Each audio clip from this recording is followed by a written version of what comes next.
And we are live. Good morning, good afternoon, good evening. Welcome to BWTM Sports. If you haven't already subscribed to the channel, please do subscribe to the channel. Big things are coming. Okay, also support the channel. BWTM now has a PayPal donate button on the channel. Hit that donate button. You know you want your interviews. You know you want us traveling up and down the country. Start to help the channel out. Let's do these things together. Right. Moving on, we have the main event of the evening, 12 rounds or more with the master genius, Tunde Ajayi. Yes, sir. 12 rounds or less. We don't do more than 12 rounds no more, sir. No, we're not doing a 15-round rumble, old-fashioned style. Okay. Wait, you know what? Let me get my. I know you're not gonna like me for doing this. Let me get my Dr. Pepper. I know you're gonna tell me off for it anyway. I don't drink it every day, but yes, sir. I must get my Dr. Pepper and tell me that's it. I don't smoke. I don't drink. I don't take any drugs. I don't sniff nothing. But I must have my Dr. Pepper. Listen, not Dr. Pepper. Dr. Pepper, that was an old school drink back in the day. So, you know, listen, if it does the job, it does the job. Well, I got my Dr. Pepper here. I need to sit back and absorb it all. Yes, sir. So, for those people who don't know who we're talking to, please give the viewers and the listeners just a little taste as to who I'm talking to tonight. Me? Oh, you want me to introduce myself, yeah? Of course. Okay, listen. My full name is Tunde Ajayi, trainer, manager of Anthony Yarde, father to Crystal Palace scholar Joshua Ajayi. So there you go. Philosopher, entrepreneur. Entrepreneur, listen, you know what it is. Philosopher, entrepreneur, educator, mentor to many. Stamina for life. Stamina for sale, because nothing is free nowadays. Stamina for sale. So we're selling stuff. It ain't free. You know, the people out there need to know nothing is free. You gotta work and pay for everything. Okay, great. And Lions. Lions in the camp. Right. So we've done all the introductions of all the different facets to you. We don't get weak, we get deep. That's the next one. Yeah. We don't get weak, we get deep. The lions in the camp. Exactly. Somebody's asking a question, how comes I don't bust a ganja? I said I don't need that stuff. No. We're not promoting no narcotics on the show. Right. So let's clear a few things up here before we get into things. People need to understand something. Although I've put that you are the trainer to Anthony Yarde, and a lot of people will understand that because I see you doing all the stuff on the pads. You're also his manager as well, which a lot of people may think that maybe Frank Warren's his manager or someone else is his manager and not you. Talk to us about that relationship with Anthony Yarde as his manager. Yes, well, you know, from the start, I've been Anthony's manager. It's been a joy to manage him, and a lot of people have to realize that the boxer has a job to do. But a huge part of the boxer's success is him being managed right. You have a lot of stories where fighters after their careers are over say that their management, they never had the right management. And Anthony's the only fighter that I manage and train. So I feel that, it's something that people need to know, because they may be looking at all the stuff that's going on with Anthony and not realizing that Tunde Ajayi, along with a few other trusted friends, have worked hard and meticulously, hours and hours and leverage Anthony into a situation or a position now where people know him, and we're going to keep this job going. We're going to keep managing him. Anthony, to me, I've said it over and over again, Anthony's special to me. He's not just a fighter, and I'm not just his manager. I look at myself as a mentor, a father figure to him, even though that's quite a strong thing. But You know, what do you call someone who sees another person every day and looks after him and has his best interest at heart? You know, I feel that is what I do for Anthony, and yes, I would like people to put that name along with the fact that I'm also his trainer. So I'm blessed. There is something I've noticed, is that Anthony Yarde models a lot of what, or you model one another. I don't know if he's modeling you or you're modeling him. I think you're modeling one another. You know, you almost sound alike. It's almost like the whole Adam Booth, David Hayes situation. It's almost you've become one, like a marriage. Well, you would not be the first person to say that. But my take on the whole matter is birds of a feather flock together. Absolutely. You know, water finds its own level. You know, Anthony is a very strong-minded character, and I'm a very strong-minded character. You know, and it takes a lot to move me. It takes a lot to move Anthony, and I feel that the two of us complement each other. It's so funny that sometimes you would listen to an interview with Anthony, and then you would listen to an interview with me, and we literally say the identical things. And some people would think that, you know, we improvise that. Oh no, not that we improvise it. It is an improvisation because we never planned it. You know, it's just something that over the years that we have come to realize that we are one. We are one. Myself and Anthony are one. And I maybe I shouldn't say it, but I am saying it. You know, I look at me and Anthony as a cuss, and Mike Tyson, Freddie Roach, and Pacquiao. Manny Pacquiao. Yeah. That is. I see that. I mean, yes. When you've got the beauty to look back at history and some of the greatest fighters with the partnerships with their trainers, the ones that I've seen have been really great have been the ones that have stuck with their trainer through thick and thin. Yes. You know, and when you say you're both strong-minded, that you can be strong-minded for people who talk foolishness, but there's no need to be strong-minded when you're around people that talk in sense. So Anthony Yarde would be strong-minded to those that are talking nonsense, but to people who talk in sense and to people close to him, he doesn't need to be strong-minded, and he can allow his guard to fall because he's around people that are family. There's a big difference. Yeah, but I mean, I was talking more in the terms of work ethic. Yeah, you know, of course. You know, as I've said before on your show, I've created a system. You know, and the system is a system which is, you know, it can go on forever. No fighter will ever master my system, and that's a fact because it's too in depth.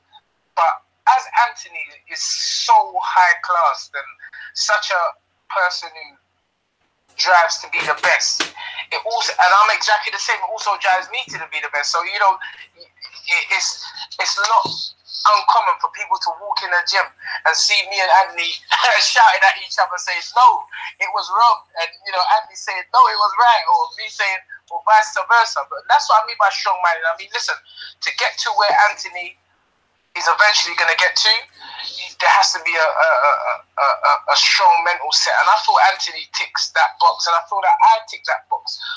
You know, I had an interview a few weeks ago with Boxing Monthly, and I just, you know, I think the interview was saying that, you know, you seem to talk about yourself a lot, and I said, yeah.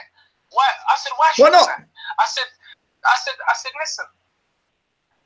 You know, you have the Arsenal football team, and you have Arsene Wenger.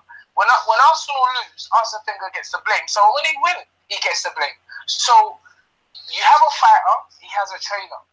So why should the fighter get all the credit and the trainer doesn't get the credit? I'm standing up for trainers. I feel that trainers should be more recognized, you know, and they should take credit in themselves, because a trainer without a fighter is like fish without the chips. You see what I'm saying? Yeah. So I'm right. You know, it's not a case of, you know, some people say you should be humble. You know, I was told that maybe you should be, but you know, this word humility really gets me sometimes. It does. What does humble mean? Does humble mean that I mustn't give myself a pat on the back for watching the hard work and dedication that I've put into the sport over the last 20 years come to fruition, why should I big myself up for that? I just feel that trainers need to, you know, I'm leading the charge for trainers being recognized more in the sport of boxing, not just in this country. I totally agree with you. I've got to take a pause for just a second. This interview is sponsored by Dr. Pepper. Doctor, listen, make sure you're getting that sponsorship money. That's all I'm doing. I'm practicing. Right. I'll manage you if you would.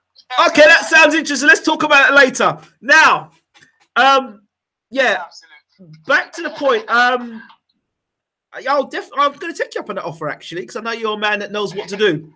We'll talk about that afterwards. Right, now, come back to my point. You're talking about Anthony Yarde, and people are talking about you, why you boost yourself up. I think you need to boost yourself up, because I'll tell you something now. Promoters get more limelight than fighters. Now, that can't be right. Yes. Well, certain promoters. Let's get that right. Well, yeah, we know where we're going with this, but certain promoters are getting more limelight than their fighters. That can't be right. Yes. Well, again, my thing is this. Everybody has a job to do. And everybody deserves to be credited for their job they done. If Frank Warren is putting on a show at Windsor Park, that's a big move. Do you understand? If he's putting on a show at Leeds Football Ground, that's a big move. Why shouldn't Frank come on the TV set and say, yeah, I'm the man, I'm Frank Warren? He wouldn't, because maybe he doesn't, that's not his character. No. But I don't necessarily think there would be anything wrong in Frank doing that. Do you understand? And in the same token, a fighter should feel good and credit himself. I think that the days have gone when people should feel bad because listen, there ain't no one else getting up in the morning, running the roads. They're on their own. There ain't no one else putting their bodies through hard work, dedication, blood, sweat, tears. That's the individual. And the individual needs to be credited for what they do. I'm not trying to say that we should maybe shout it out on every corner, but what I am saying is that if you're going to credit the fighter, make sure you call my name as well. Oh, absolutely. Sure absolutely. Absolutely. Yeah, because as far as I'm aware, no fighter has ever trained himself to a position, to a world championship status. No fighter has ever gone through an 8-week training camp by themselves. Well, there's a team. According to one, Christopher Livingston Eubank Jr., he don't need a team. He's by himself. Well, you can fool. There's a certain group of people that you can fool with that talk, but you can't fool this Mr. Tunde Ajayi. Because if he can do it by himself, why is Ronnie Davis in the corner? Tell me. Why is he your manager? And why is your dad barking instructions at you at every sparring session? Don't tell me that. Everybody needs somebody. That's how it works. That's why it's called teamwork. And the teamwork makes the dream work. Oh, absolutely. Absolutely. That sounds great. Now, I know what people are talking about in the room, and we're going to have to look. I've seen, I'm not going to mention any fighters' names, but you're going to see where I'm going to go with this theme.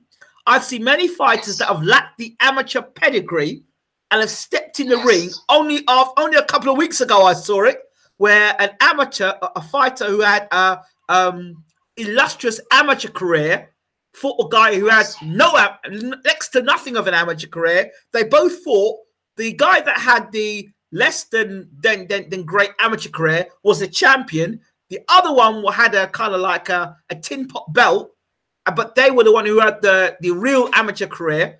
And I said to everyone, this is what's going to happen. Because when you've got a guy who's got a decorated amateur career, they've got certain experience. They know placement, timing, when to land a shot, when to get in, when to get out, ring generalship, science. They understand those things. If they've fought around the world, they've had the chance to see very different styles.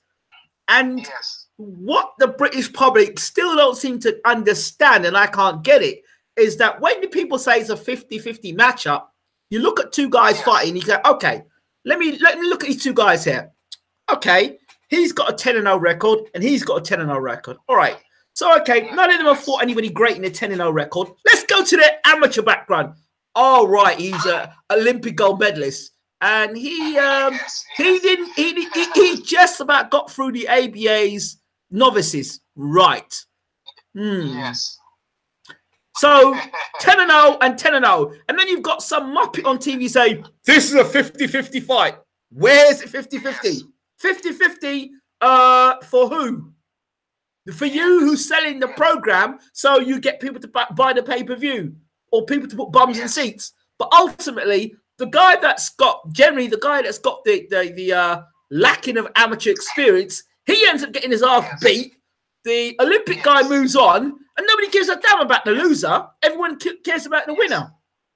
So, as much to say, what I'm saying here is this the reason why you have chose to manage Anthony Yarde the way you have decided to do it, as opposed to take Anthony and run him up against all the best fighters in the world, as they would like you to do in the UK? 100%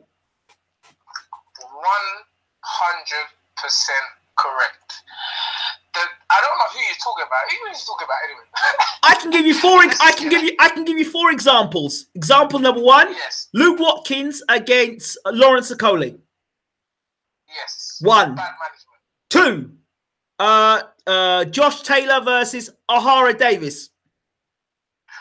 Well, again, I was O'Hara's first manager. Right. O'Hara turned pro with me. Yeah. And I think O'Hara, he was in the gym yesterday. Yep. And O'Hara can look back now and realize that I had his best interest at heart. I wouldn't think about he's a special talent. Right.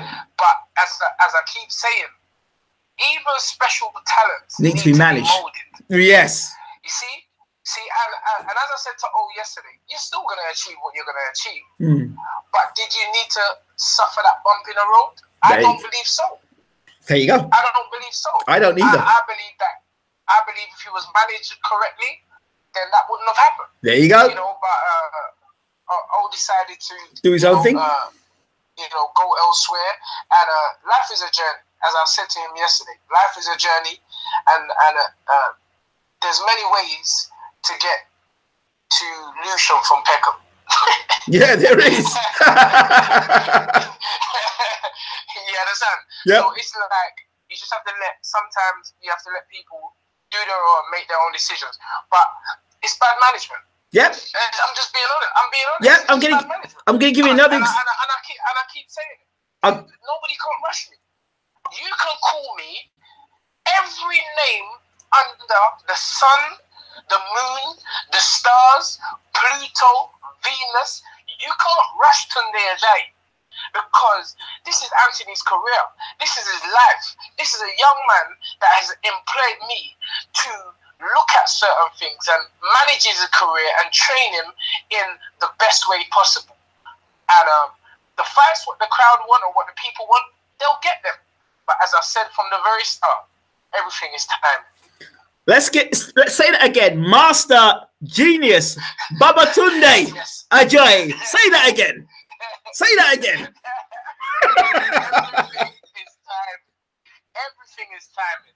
And it's like I said to the BT Sports presenter today. I understand the frustration, because we're all fight fans. Even though we may be the trainers, we may be the managers, and we may be the promoters, we are all fight fans deep down. And fight fans want to see the best fights. But I just feel that from the perspective where I stand as his trainer and manager, I think it would really be unfair if I give in to the public demand and let a young boy's career be mismanaged. That's wrong. Because at the end of the day, they don't care. They don't care. If Anthony Yarde now got chinned... Was that a round of applause? Yeah, of course it was. Right, if Anthony gets chinned tomorrow, they won't care. They'll say, well, it was a hype job. Well, first of all, Anthony ain't never getting chinned. Well, exactly, because you're managing him. We're retiring We're retiring undefeated. We're knocking out we're knocking out everybody. We ain't losing nothing. So don't even put that in the conversation. Well, I know that's why I understand that, but I'm only saying in respect of what these people are like. Yeah, of course, I get you. Right. You're right. You're absolutely right. You're absolutely right. And you know, because I've done it in a unique way. Yeah. You know, I've created my own system. Yes. I've taken a young man from the amateurs. I've signed him to who, in my opinion, is the best promoter in the country, and his track record speaks volumes. Not only does he produce world champions, but long-reigning champions. There's a big difference. You know, they are world champions, but guess what? Within 12 months, they're not world champions again. There you go. I decided to go with foundation. I'm an old school kind of guy. Same here. Like foundation. Same here. Like people that's been there, done it, on a t-shirt. And that's why, you know, Frank. Hey, listen, Frank is my man and has always been my man. And unless something were to go drastically wrong, listen, it's gonna stay as it is. We're gonna keep winning. Fans gonna keep on putting on the best shows, and we're gonna keep on delivering. That's it. That is it. That is it. Yeah, I've got to give a shout out to Miss Cortez. Big shout out to Miss Cortez listening in from Los Angeles. Hope you're doing well. Oh, and LA in the house. Absolutely. And thank you for that wonderful interview you did with Deputy Sheriff Carlos de la Torres, which is they're doing a youth program at the Sheriff Boxing Gym, the Century Sheriff Boxing Gym, which is in LA. Last week, Abner Mars was there with Ringstar Promotions as well. So, and who else was there? I think Richard Schaefer and Jim Gray, the world-class sports journalist. So that was fantastic. So thank you very much. Back to you, Babatunde. I think it's great what you're saying here, and it's the truth. I think a lot of people are still naive as to what you're doing. Old school will understand exactly what you're doing. See, because of this, I hate to use expression, next gen, they've got the situation of the quicker I get to I get to a world title quickly, and then I lose a world title quickly. But at least I was a world champion.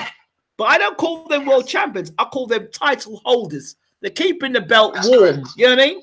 Because they have to start ducking and diving and swerving this man and swerving that man. They don't they haven't got the foundations to take on all comers.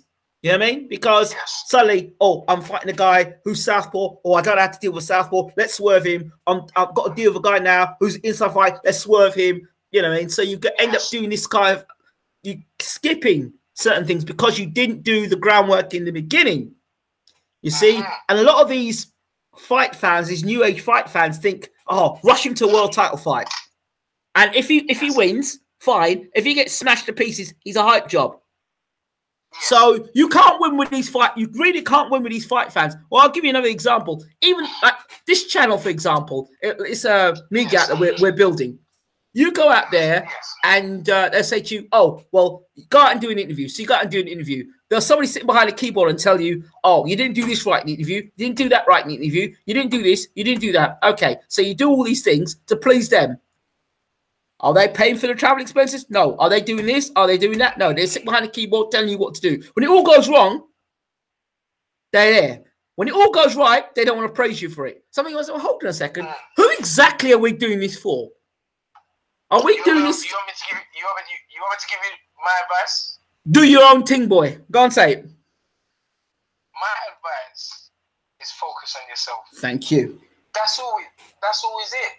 You know, the history of life, not just boxing. Yeah. The history of life will show you clearly that you will always have a group of people that will not like you for what you're doing.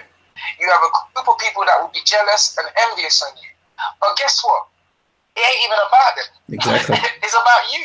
Mm-hmm. You know, you have to focus on yourself. And that's why the comments I hear from, or that I may read when I do look at stuff like that from other people, I literally just smile. You know, because many of them are not educated on the sport. Absolutely. Many of them many of them don't know what it's like to get up in the morning, sacrifice your time and your energy and what you actually put in to being whatever it is you want to be. So everybody has the right to talk, but what is more important is your reaction to them. And it's like I say, I just don't react. I just keep them. In fact, when I hear negative comments, it makes me work harder. Of course. And that's my advice to you. Yeah. Keep working. Keep working. Absolutely. Keep producing. Dream it, believe it, become it. Yeah, that's it. Dream it, believe it, become it. Absolutely. I'm eating it. I'm sleeping it. I'm doing everything with it. I mean, I'm making love to it. All different ways I'm making love to it. You ever heard that expression? Listen, everything is energy. And, absolutely. You have to be mindful of where you're placing your energy. If you're placing it on negative stuff, like I was telling a boy yesterday, stop telling me about the negative things. I'm only interested in positive. Absolutely. If I see a negative comment on my page, I read it and then I just move on to the next thing. Like, I'm not giving you no energy. Yeah, so absolutely. Like, one must focus. If one really wants it, see, I believed in myself, and I'm here now. So my story is always going to be one of positivity. My story is always going to be one to show people that hard work, dedication, sacrifice is going to get you where you need to be. So there you go, sir. Well, here, let me give you an example. Let me give you an example of something else here. If Yarde was to fight BWTM, Buglioni, Johnson, Kovalev, Bivol, Bertibiv, if you were to fight all those, Stevenson, and smash them all to bits, you know what they say to him? You know what they say to you? Oh, we'll move up to heavyweight and fight Joshua. And if you would beat Joshua, they say to you, oh, well, you didn't fight Ali. You know what I mean? So the goalposts always changing. You know what I said? Again, you've hit the nail on the head. They're very observant. You know, you only need to take a look at Floyd Mayweather's career. Yeah. After spending his whole career unbeaten, after winning world titles in 5 or 6 different weight classes. I mean, I lost count after the third one. You know, retire without a blemish. People still refuse to give the man credit. Yeah, that's true. There's better fighters than him. Oh, there's other fighters with 50 and 0. So what you got to do about that? You can't really do nothing. You just have to let everybody have their opinion and focus on your opinion. So, in my opinion, Floyd Mayweather is the best to ever do it because the facts and the figures don't lie. You know, he done everything on his own and he retired a winner. So did Joe Calzaghe. Another man that me and Andy were always beefing over who was better out of Joe Calzaghe and Roy Jones. And I'm just saying, I know we're diverging from the conversation now. I'm just saying, in my opinion, Joe Calzaghe. Joe Calzaghe would have beat Roy at any time. I know you're gonna not agree with that. No. I agree with you because Roy fundamentally couldn't box. He couldn't. He had his. He was just fast. We have arguments. I mean, I started off a big debate in the gym. Yeah. Roy against Joe Calzaghe, who would win? And nobody agreed with me. But I'm a little bit of a fire starter. But I just think that Joe, 3-time ABA champion at 3 different weight classes. There you go. Southpaw, tremendous speed. I remember he knocked out my bona fide. Sorry, I should have talked like that. my good friend Jason. Whoa! Rewind and come again. Wait. Rewind, come again, selector. This is BWTM. You speak the way you want to speak. Okay, my bona fide Jason. That's it. And Jason was dangerous.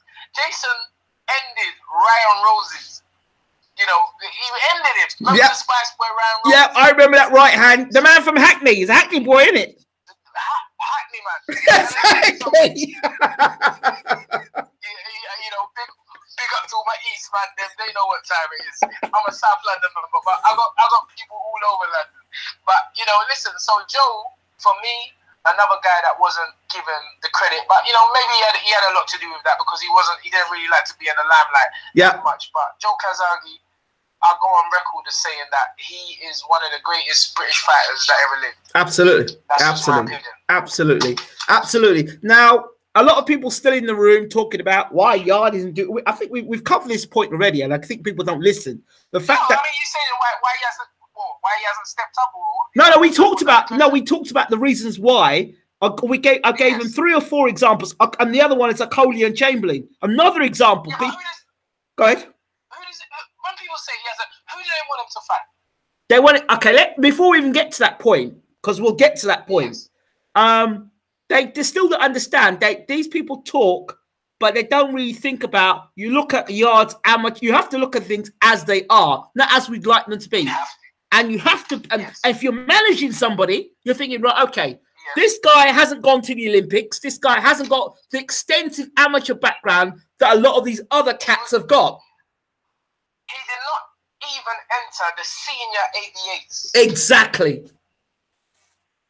So wait, and they're talking about Kovalev, Bivol, Adonis Stevenson, and you look at all these guys' backgrounds and what they've achieved and how they've got there.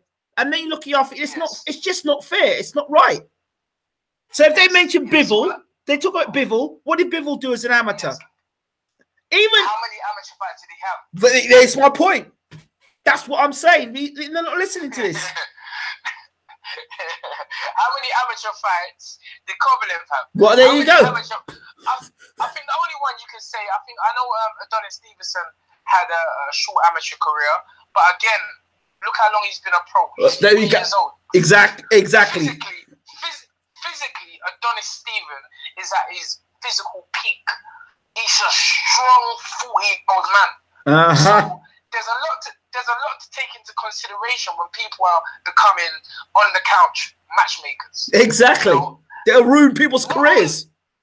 Not only is Anthony in an embryonic learning stage of his career, he had 12 amateur fights, and he's the youngest outside of Bivol to be in the top 20. So that's great stuff.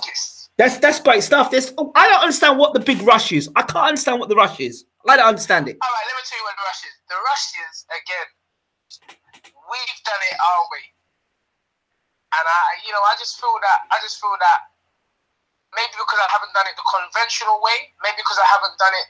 Maybe, and even Anthony didn't do the ABAs. Anthony didn't do the Commonwealth Games. Anthony didn't do the Olympics. And I wasn't trained by the ABA boxing system. I created my own system. So, and we're proving more and more every day that the system works. Mm-hmm. Is it a coincidence that a lot of these fighters, O'Hara Davis, even Danny Laboris came with me. Kevin Mitchell, Danny Williams at the end of his career, Spencer Farron, Harry Simon, 2-weight world champion. Is it a coincidence? They all found me. It's not. It's because I've got something, and it's a system, and I'm not going to stop saying it. And I produce amateur champions, numerous. The 2 young boys, the Azim brothers, at the moment. They both won the multi-nations. They're both ABA champions. They box for Pinewood, but go and look at the record. Ask the father. When they were 8 and 10 years old, they came up under my system. Mm-hmm. So I'm doing it at every level. I'm training champions at every single level.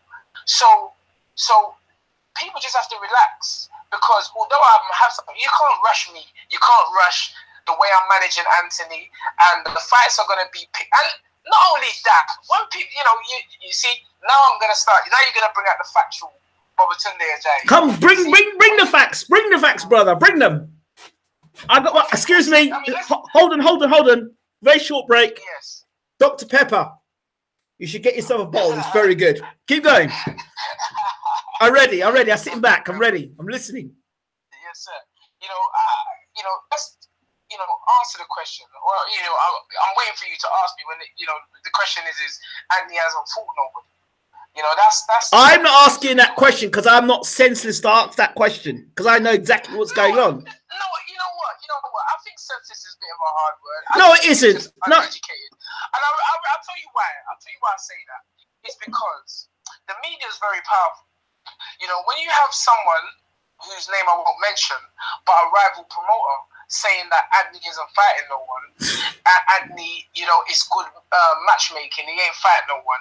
His voice and his image carries weight. He would say something and everybody would just follow. Only people who can't pick sense from nonsense will follow what he says. Yeah, because listen, let's get it right. When a boxing match, let's take Wembley for instance, is filled up to its capacity with fans, you tell me what percentage of those fans actually study the sport of boxing?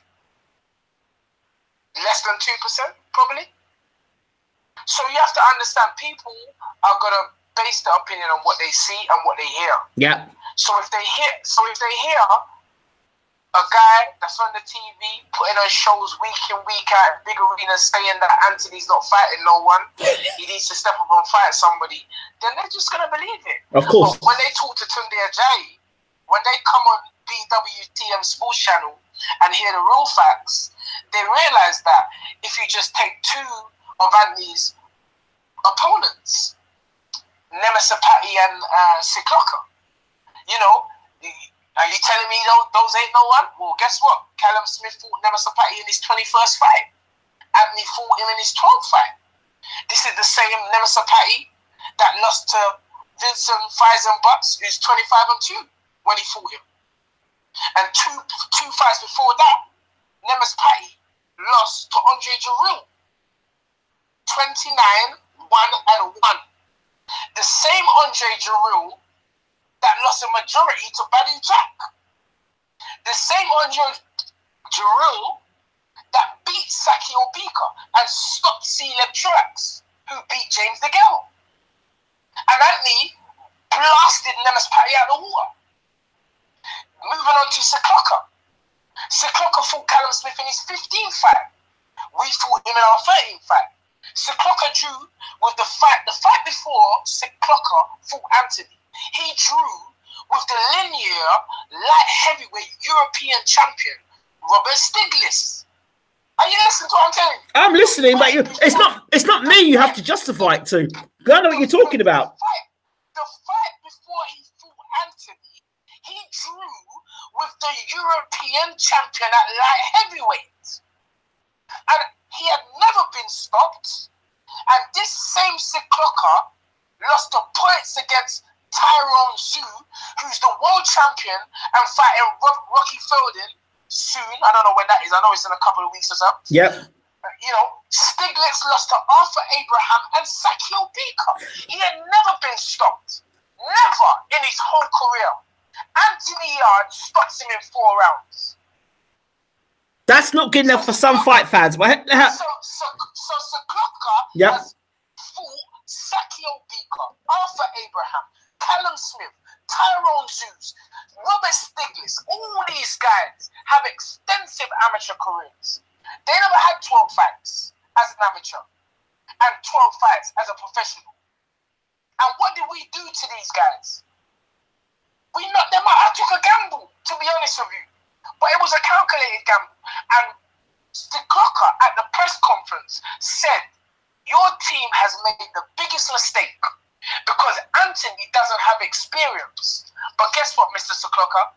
I'm in the gym every day with Anthony. So I know what it is. And I took that gamble. But even with me taking that gamble, well, it wasn't a gamble because I believe that we can win wholeheartedly. So I wouldn't gamble with Anthony's life. Yeah. I believe it was the right fight for us at that time. And everybody else thought it was a dangerous fight. I remember walking into the gym and people saying, this is a tough fight to win. And in my head I was thinking, you're not eating. This guy's going to get broke up. Sorry, I should have talked like that. That's all right. Talk. Speak the truth. Speak the truth. Speak your truth. Like, listen, I was like, we can beat this guy. You know, we can beat this guy. And we took it, and Anthony demonstrated like he always does. You know, and we beat him. And so now, we're moving on to our first southpaw. First southpaw Anthony has faced, amateur or pro. Bearing in mind, only 12 amateur fights, 11 knockouts. Still experience. But we're fighting seasoned guys. The guy's had 27 wins, 3 losses and 3 draws. And there's a lot to go into draws. Because usually when someone draws, that means they've won. So we ain't taking this guy lightly, you know. And I just feel that it's unfair on Anthony as a fighter, and I don't really worry too much about me because I'll take any criticism you wanna. But you know, Anthony's a young man, a fiery character. Okay, I want to go. I'm going to mention 4 or 5 names, and what I'm going to say, without even looking at their professional records, tell me about their amateur careers. We'll start first. Frank Buglioni.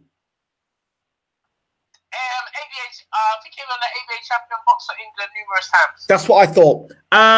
Callum Johnson. Commonwealth Games silver medalist. Okay. ABA champion. Okay. Artur Berbitev. I don't know his amateur, but I know it was extensive.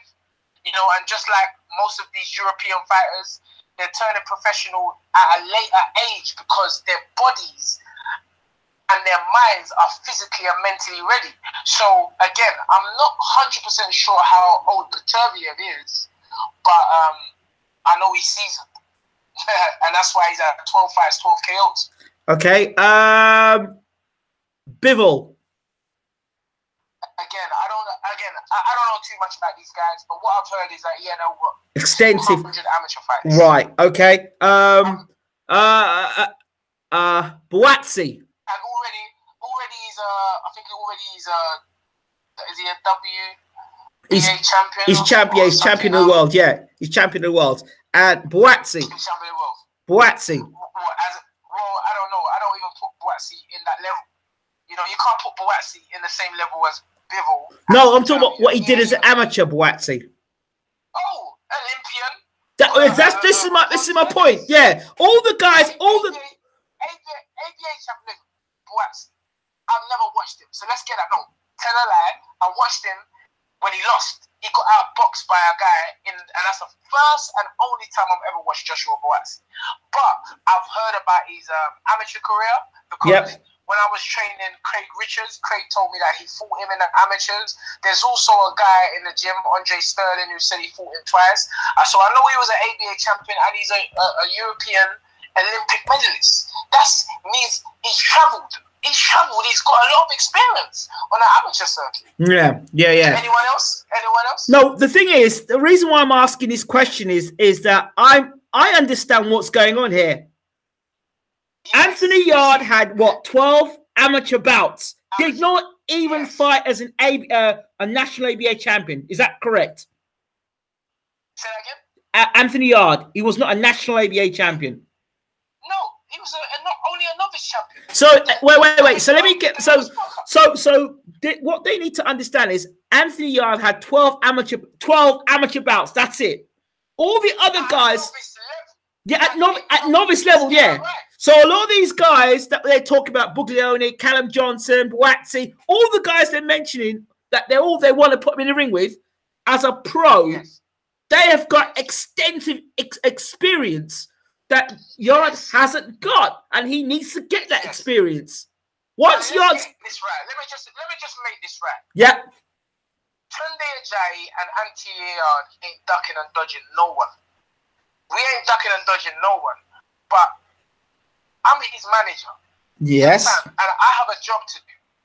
And I just feel the reason why we must be doing something right. Mm-hmm. Yeah, absolutely. Because I can't really recall ever with someone with so lack of amateur experience is being called up by everybody in this country. But why do you want us now? If you're actually confident in yourself, let's build the fight. You see, Frank Buglioni called us out. We was ready to fight.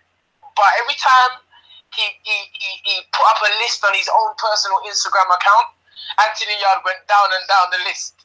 If we started at the top, then we went down and down and down and down. And then we made him offer. But, hey, he lost. Then it was Callum Johnson. Now Callum Johnson's fighting for a world title. But again, Callum Johnson, Commonwealth Games gold medalist. Yeah. Been a pro for how many years? 8 years or something like that? Something ridiculous like that. If Anthony was a pro for 8 years and he was calling out someone who'd only been a pro for 3 years and that's disrespect. You should be far ahead in your career. Because after 8 years, we should be dominating the division. And then now, Joshua Boatsy has come out the woodworks talking about a fight. Which, listen, he must be a good fighter. I've never watched him, but he must be quite a good fighter. What I do know is a respectful human being, because anytime I have seen him, he's always been respectful. You understand? Respect goes a long way with me. So there's no, animosity. He's a good fighter. But guess what? We're a good fighter. And, if we are going to fight, let's build the thing up. Because I'm talking about Wembley. I'm not talking about O2. I'm talking about Wembley. I'm talking about Highbury. It's that it can be built up into that. Well, fight. There's some questions that need to be asked. Obviously, go ahead. Yeah, question needs to be asked of him, because from what I can see, you went 5 rounds in your last fight with someone who went 2 rounds, who was knocked out in 2 rounds with a guy with 9 losses on his record. So, if I phone the board to put him in with Boatsy's last opponent, they will take my license. Now, apparently he's fighting Ricky Summers. Okay. Now, Ricky Summers turned us down twice. So this is what people don't understand. You think it's just easy. Oh yeah, make that fight. When we want to make the fight, they don't want to fight us. They go on social media, they talk about they want to fight us, then they don't want to fight us. So Ricky Summers turned us down twice. He's come on publicly and said, if you want me to fight Anthony Yarde, I want more notice. Well, guess what? You've now been given 4 weeks notice, 5 weeks. We gave you more than that. But you've taken a fight with Boatsy. You didn't want to take the fight with Anthony Yarde. So that tells you something. See? That tells you something. Yeah. That tells you something. That tells you something. So we ain't ducking and dodging no one. But if you want us to go off of our path and into your path, then we need to sit down and talk. Well, I want to know, all these people that are talking, I want to ask them how many fighters they've managed and what's their record in managing fighters and how many fighters they've marketed. All these people that are talking. Because my thing is this, everybody is entitled to their opinion, but when you get an answer back, you can't be angry with that person's answer, because it's their choice, it's their opinion. Of course it is. And it's not as though the person's saying that we're not gonna fight. We're not saying that. We're just saying everything is timing. Of course it is. If you're calling us out, which 3 people have done now, well, I can't say 3 because I never heard Callum Johnson call us out. He's smart. Callum Johnson never called us out. I heard your promoter call us out. I heard your promoter speak for Boatsy. I heard your promoter talk for Bugaloni, and then they all jumped on board. Well, because the promoter's smart. The promoter's looking and saying, right, I know that Yarde's got a limited amateur experience. I know that Johnson, I know Buglioni, I know that Boatsy, they've all got extensive amateur experience. So they're pulling the old okie doke like they did with Chamberlain and O'Coley. The same okie doke they're trying to do with when they did O'Hara Davies with Josh Taylor. The same okie doke, but people are not seeing it. The same okie doke that was done with O'Coley and Watkins. People don't care about these guys that lose. They care about the winner. It's the same okie doke. Yes. And listen. You know what it is? It's a sport. It's professional boxing. Yeah, well, and that's why when you pick your trainer and your manager, pick it properly. Pick the best person for you, and pick someone that has your best interests at heart. Because at the end of the day, it's a sport. It's a competitive sport. But the number one thing, one has to remember is that it's a business. Of course, I want to ask a question. Go ahead. Yes. I'm saying if it's a business, in a business you have businessmen. Of course. Businessmen are not in business to lose. They're in business to make a profit. So if you are the one that they can make a profit on, or that anybody, not just boxing, but anything. Listen, if I buy something for 10p, I want to sell it for 20p. Okay. It's just common sense. I understand that part. I have a proposition for you later, which I think you're going to really lick your lips about. All right. Okay, you just brought my mind about something, and I've got something I'm going to tell you about. Really great. Yes.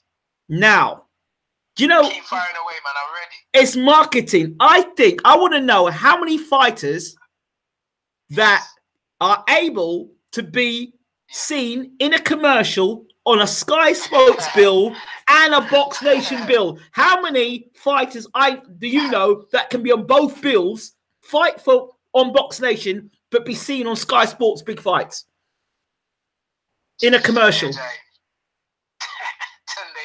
I think that is marketing genius there. The master genius. Well, absolutely. I mean, people say, well, at the moment in time, I'm kissing your ass, but I think it's marketing genius. You have to give people credit where it's due. But you tell me how many British fighters that you know, that I know and you know, that are on Box Nation and Sky Sports in a commercial. How many of them? There's not one and there's never been one. There's not one and there's never been one. And if there has been one, you need to let me know, because certainly in my time, I've not seen it. I've not seen it. And, listen, Anthony Yarde ticks every single box. He looks good. He speaks well. He's humble. He doesn't have a bad word to say about anyone. He's possessed with his own progression. And that is what makes him so marketable. People, young, old, male and female, they love Anthony. And they want the best for him, just like I want the best for him. So it really makes my job that much easier, and as I say, Anthony knows what he wants in his career. He set his goals very high, and he knows what he's got to do to achieve those goals. So I just feel that, again, it's that if no one else don't want to give me credit, I'll credit myself, because I know what I've done. And that's between myself, and I'm very thankful for, I don't want to start turning this into a religious thing, but God, universe, absolutely, Allah, whatever you want to call him, the power that makes everyone's heart tick. Be thankful. Be thankful. Be thankful. System work. I'm very thankful.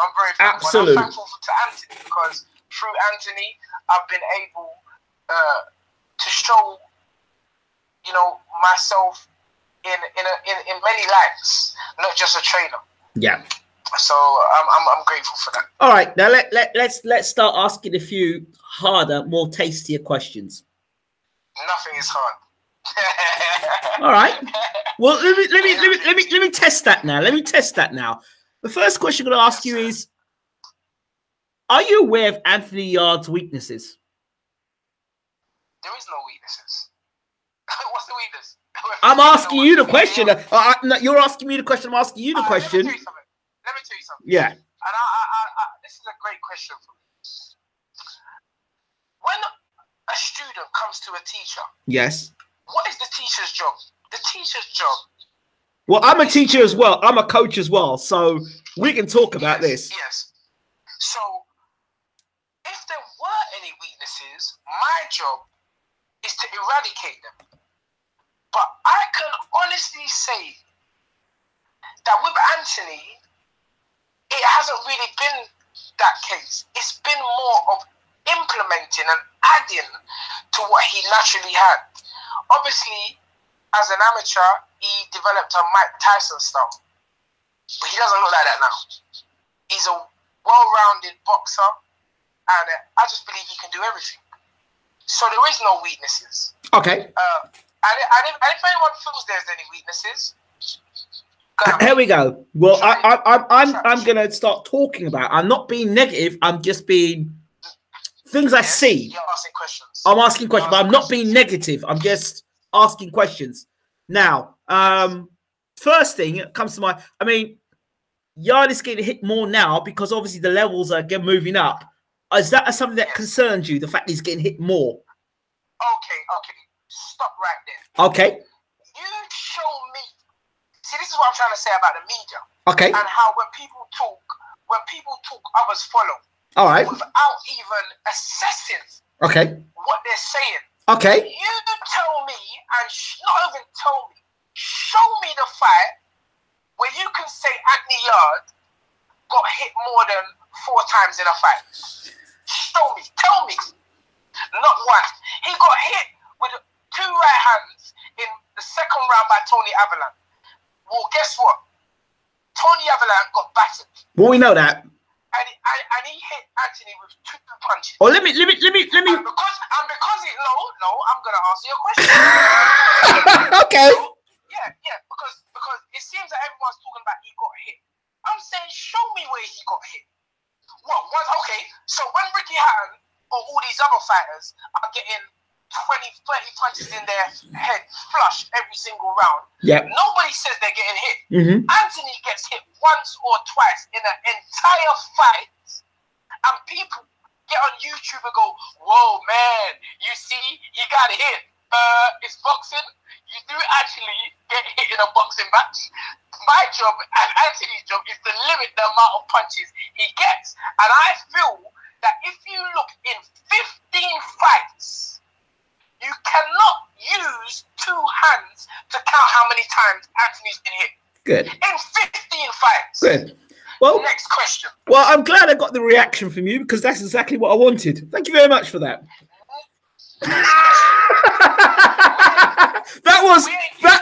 That was a YouTube special. So that's to answer the question to those people out there that always saying Anthony Yarde got hit. He got hit.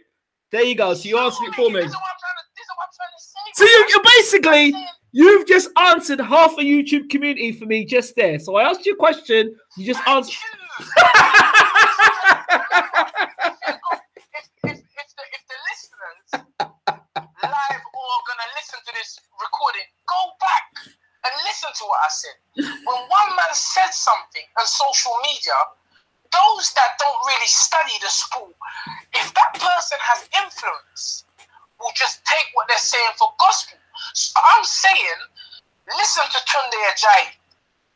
Show me in 15 fights where Anthony Yarde has been hit on 2 hands. Count them in 15 fights. And then go and watch.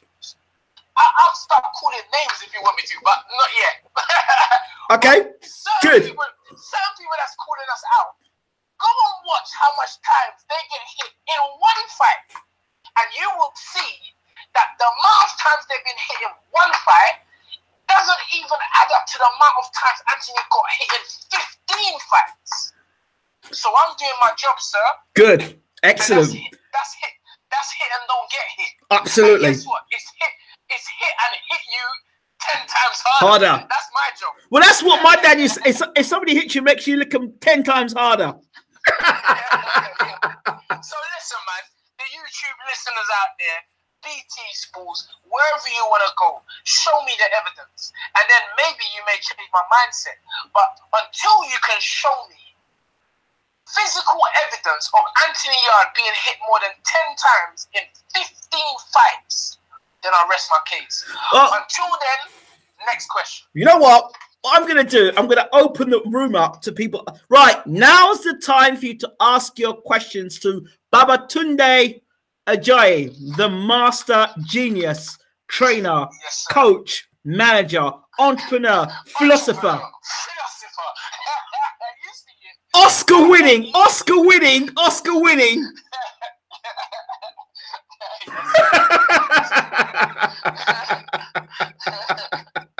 Right. Okay. So what we're going to do now is take questions in the room from people. So here's your time to ask legitimately decent questions to Tunde Ajayi. Okay. Let's see what people are saying in the room. One person asked a question here. I can't believe they even asked the question, but we're going to ask you anyway. Yes. How many? This is JD. He asked the question: how many bums you're gonna fight before he cleans up domestically and move to world level? Domestic light heavyweight world level is above European level at the moment, in my opinion. Okay. The answer to that question is: who is he calling a bum? Who is he calling a bum? Tell me. If he's a bum, if we're fighting bums, which is very, very disrespectful to a man who gets in the ring and fight and puts his life on the line when he just is trying to secure a better future for himself and his family. Calling another man a bum is straight disrespect. And I don't like that. I don't like that. So how are you going to, so what? Tony Ajayi is a bum? Was he a bum when he fought Stiglitz? Is Is Sikroka a bum? Was he a bum when he fought Andre Giroux, who was 29-2? Was he a bum when he fought Callum Smith? Was he a bum when he fought Saki Opika? Was he a bum when he fought Arthur Abraham? Was Nemes Patty a bum when he fought Andre Giroux? Was Nemes Patty a bum when he fought Callum Smith? Come on! Come on! What I find interesting is they talk about Anthony Yarde, but they never talk about Callum Smith, who was WBC #1 for how long and has never fought anybody in the world top 10. One and two. Go ahead, Mr. JD. I understand where your question's coming from, but you just haven't done your research. What you've done is followed the train, the gravy train, the negative train, the train that wants to put another man down for the achievements that he's done. That's what Mr. JD's done. You need to go and do your research, Mr. JD. Do your research and come back. And then tell me a fighter with 12 amateur fights who is knocking out world title contenders. Tell me a guy with 12 amateur fights who is stopping guys that have only been stopped twice in 11 years. Tell me. Please tell me. okay. Tell me a guy. You talk about, okay, so was Tavastar Ilian. Let me just click on this. Was Ilian, you might call him, as you like to call him, Mr. JD, a bum, but was he a bum when he fought Callum Johnson in his 12th fight? He fought Callum Johnson in his 12th fight. And guess what, Mr. JD? Callum Johnson went points with Ilian. And guess what? Anthony Yarde fought Ilian in his 5th fight. And paramedics was called to the ring. So get your facts right. If we're fighting bums, then the guys who you support are fighting bums as well. So let's all put all the bums in one pot. Please, don't come with facts. And I'll debate anybody on boxing when it comes to Anthony Yarde and the opponents that he's fought thus far. I'll debate anybody. Well, the debate has begun. The floodgates have opened. The next question is from Roberta Duran, who's not Roberta Duran, by the way. But anyway, says, That's one of my greatest fighters. Yeah, it's definitely not Roberta. Of his fights that was available. Yeah, it's definitely not Roberta Duran. I can guarantee it's not Roberta Duran. But anyway, Roberta Duran asks, what does Yarde walk around at? He looks massive. That's the biggest secret in boxing. That's the biggest secret in boxing. But what I will tell you is this. I've been training Anthony for 6 years now, coming up. You can count on one hand how many days he's missed in the gym. That's what I can tell you. Okay. And so, is that he's always on point. Is that to keep his weight down? No, it's because he's a professional, and that's what a professional is supposed to do. Yeah, You wouldn't play for Man United on Saturday and then have 2 weeks off because you beat Liverpool, would you? You'd be on the park Monday morning. Well, there are a lot of people in here that would argue with you on that point. I agree with you, but a lot of people would argue in here because of other, maybe less professional fighters. Say that again? I think I agree with you, but because of less professional fighters, the standards have lowered. The standards of boxing have lowered. No. And standards are created by the individual. The outside doesn't create a person's standards. And if they do, then that's your business. Okay, I agree. There's a reason why it's called amateur and professional. When you're professional, it's your job. It's your living. And you have to be in the gym every day. You have to be ready to fight. Just because, this is where I've got my managers and trainers here, because I do it. I'm in the gym every day, and I've always wanted to have fighters that take this sport as serious as I do. Your athletic career is a short career. So fighters need to maximize their career, and maybe the reason why they're not in the gym every day because they're not being taught. I told you I have a system. It's a system that you will keep learning from day one to the time you want to hang up your gloves. So I've always got something to train, and because Anthony's so driven to learn and progress, he's been in the gym every day learning. Okay. And we're seeing the fruits of that hard work. Okay. Next question is from Ben Wood. People are saying I don't ask direct questions. Well, the question has been asked tonight. Ben Wood asks, or he says, watch Yarde jump ship to Hearn once Frank starts falling behind with payments and he's still fighting bums in 5 fights' time. Well, listen. Yeah, you know a tree by the fruit it bears. I can't talk for nobody else. I can only talk about my own experience. You know, probably the people saying that when he jumped ship, probably worked for Eddie Hearn. Probably people put them comments, probably work for Eddie Hearn. They're probably his cousins.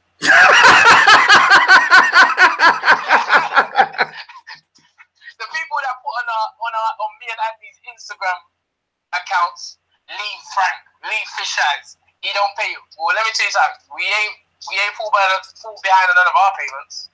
I can't talk for nobody else. You know, and it's not something that I put in my mind, because I just believe if you put that in your mind, it's sure to happen. Okay. You know, Frank has been good to us. I never see no other promoter putting a 12-fight amateur novice and an 8-fight professional on the biggest card of the year in the biggest stadium in the world in Dallas, Texas. I never seen nobody doing that apart from Frank. So I'm not really interested in about what people believe or what people the perception they may have about Frank. Many of these people don't know nothing about boxing saying this. Again, it's that same old media thing. You hear it, you hear another man say it. Well, show me, tell me the people. I mean, listen. I remember Bellew come out and say something, but guess what? That's Tony Bellew's business. You understand? That ain't happened to me. So it ain't happened to Anthony. So we ain't putting that in our head. We're staying positive. We're staying focused. We're not letting no negativity enter our minds. And guess what? If anything is to happen, then we will cross that bridge when it comes. But as of now, and as it has been for a long time, because this is not the first fighter or first year or years I've been dealing with Frank. He's always been cordial and always been good to me, and if there is ever a problem, you know, it gets resolved within 7 days. So I'm good. We're good. Okay, next question. Daniel Simpson asks, ask him why you position yourself number 2 in the world, but you're not ready to fight for British level. I love that question, because somebody else asked me that question the other day. The first thing is this. I never put no money in nobody's pocket and said, put me number 2.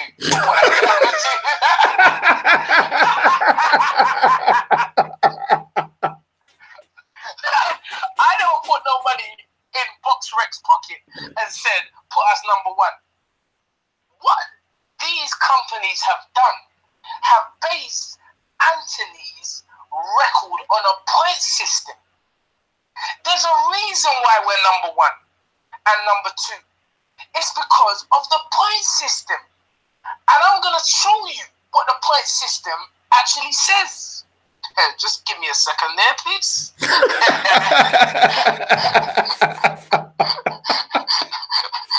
Just give me a second there.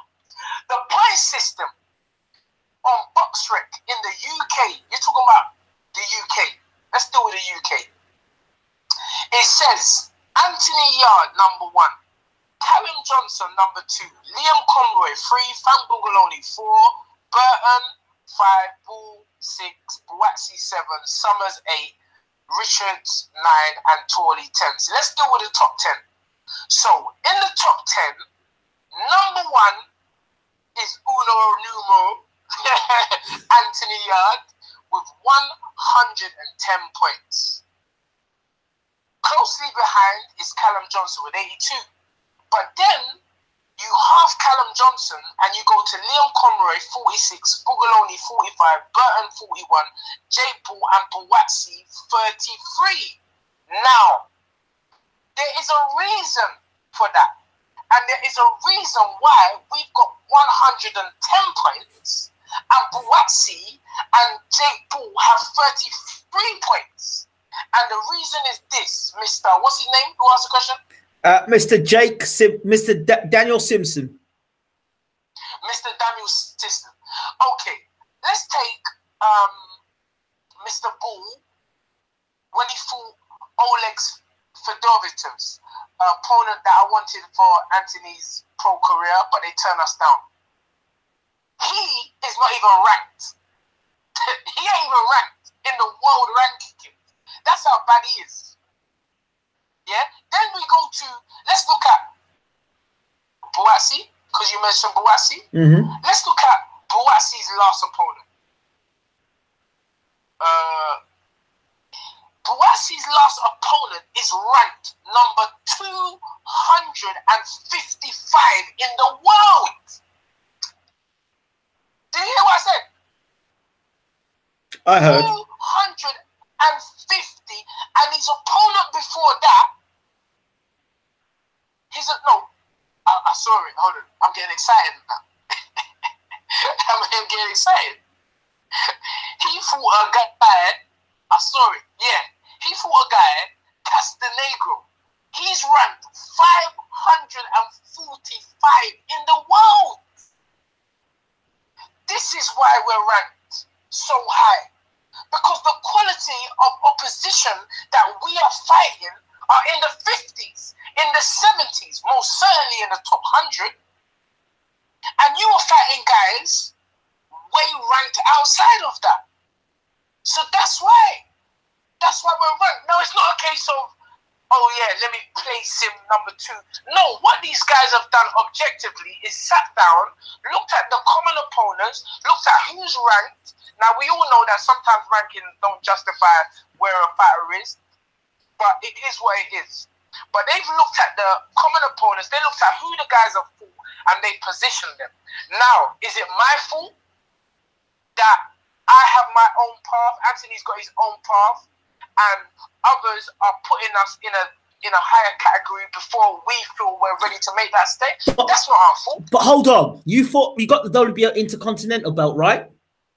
Yes. Well, that ultimately puts you in a certain ranking position anyway. Exactly.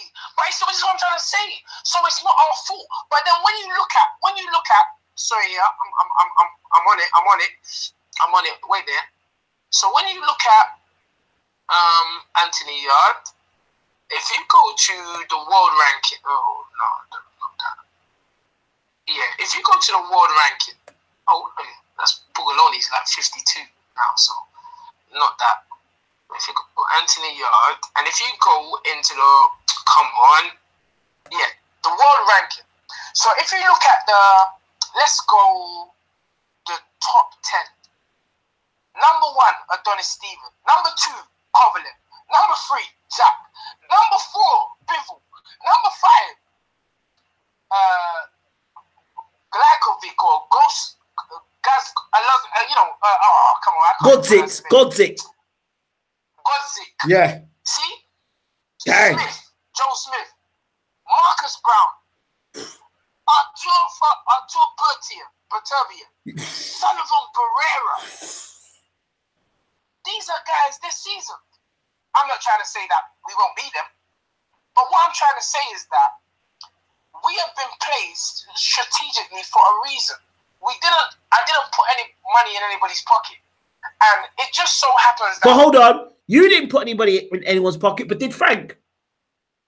No, listen. I don't get it. That's not my business. Okay. It's not my business. But you're not denying... But you're not... Wait. You're not... Wait. You're not denying that then. Wait, you're not denying that. That's that. No. Don't put no words in my mouth. I'm asking a question. That's not the guy saying, oh, wait till Frank doesn't pay. He don't know Frank. So what qualifies him to make a statement like that? He hasn't got no fighter that he trained and managed and that was not paid by Frank. So it's just rumors. It's Chinese whispers. Sorry for the Chinese people out there. Let's say Nigerian whispers. They ain't whispers. I've never heard of a Nigerian whisper yet. So that's not my business. Yeah. That's not my business. Now you're going into something negative. Do you understand? Yeah. The point is that regardless of where we're ranked, it's going how myself, Anthony, and Frank Warren want it to go.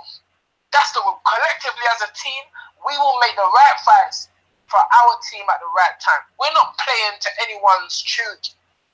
Okay. So that answers your question. Okay. When will Michael Doris ask? When will Yard fight someone in the top 10? Top 10 of what? The world. When the time is right. Okay. Next question. That is so easy to answer. Right. When the time is right. Is Yard and his team? This is bang for buck PC gamer. Is Yard and his team even interested in holding both the British and the Commonwealth title? Listen, Fran Bugloni had the British title. He called us out. Fran Bugloni is trained by my best friend in boxing, someone who started, someone who believed in me when nobody believed in me. Well, I wouldn't say that. Spencer Fearon was the first. Don Charles was the second. But whether he's the first or the second, he believed in me. And not many people have done that in the sport of boxing. So, Fran Bugloni is trained. I don't know if he's still trained because Frank's got a habit of losing and blaming the trainer and then moving on to the next person. But at that time, he was trained by Don Charles. Now, this is a fight. I said it. I don't want the fight to happen. Don said he don't want the fight to happen. But I was like, Don, this guy, this brother keeps on calling us out. So, like, it's obviously he wants to fight. So let's have a fight. Do you understand? And he kept on calling us out. Kept on saying after this fight, I'm going to fight Yard. Then it never happened. So he lost that fight. He lost a great opportunity to make the biggest payday he would ever make. Right. And he took the fight against Callum Johnson. And when you and Yard watched Buglioni, were you laughing when Buglioni got knocked out? Again, I have to make this very clear. Myself and Andy don't watch no fights. And I didn't watch the fight. Anthony didn't watch the fight. But let me tell you one thing I can absolutely, without hesitation, say to you. We weren't laughing at nobody. This sport is just too serious to laugh at another person, another combatant. Right, good. We're not laughing at nobody. We're just taking a walk down Peckham, taking a stroll. We're just doing our thing. We're on our journey. We're on our path. Mm-hmm. We're not here to laugh at other people. But if you come in the way of the lions and we accept your challenge, then we're gonna fight. But prior to that, we wish everybody nothing but the best in their careers because we know how hard it is to make something of this sport. It's a hard thing to do, and I feel that we've created so much noise in such a short space of time. Certain people maybe want to try and derail that, or certain people want us to move faster than what we want it to fast. Because as I said, this is a career, it's not a kamikaze. Absolutely. So you will get the fights, absolutely. Will you get the fights? Absolutely. If the fights are there, you gotta remember, again, this is a market. We're on the top shelf. You can't. And the funny thing is, when these people say they want to fight us, and then we say we want to fight them, they don't fight us. So it's all smoke. What I call it, smoke screens, or it's all smoke screens. Mm-hmm. A lot of them say they want to fight, and then they don't want to fight. And let's get it right. Put the money on the table, then you make it our attention. But you can't just say, oh yeah, let's fight him. Oh yeah, we're gonna fight him. It don't work like that. Why did it take Floyd Mayweather 49 fights to fight Manny Pacquiao? Although it was a fight spoken about years earlier. Why did it take so long to make the Canelo-Golovkin match? Why did it take so long to make Roy Jones against, these great fighters? It takes Trinidad, Felix Trinidad, and guys like this, all these great fights. They take time, they take building. And I feel that the fans would actually be rubbing themselves if they take a fight or watch a fight happen too soon. Yeah. You had that case with the Chamberlain and Alcoli fight. Yeah. I told Ted, don't take that fight.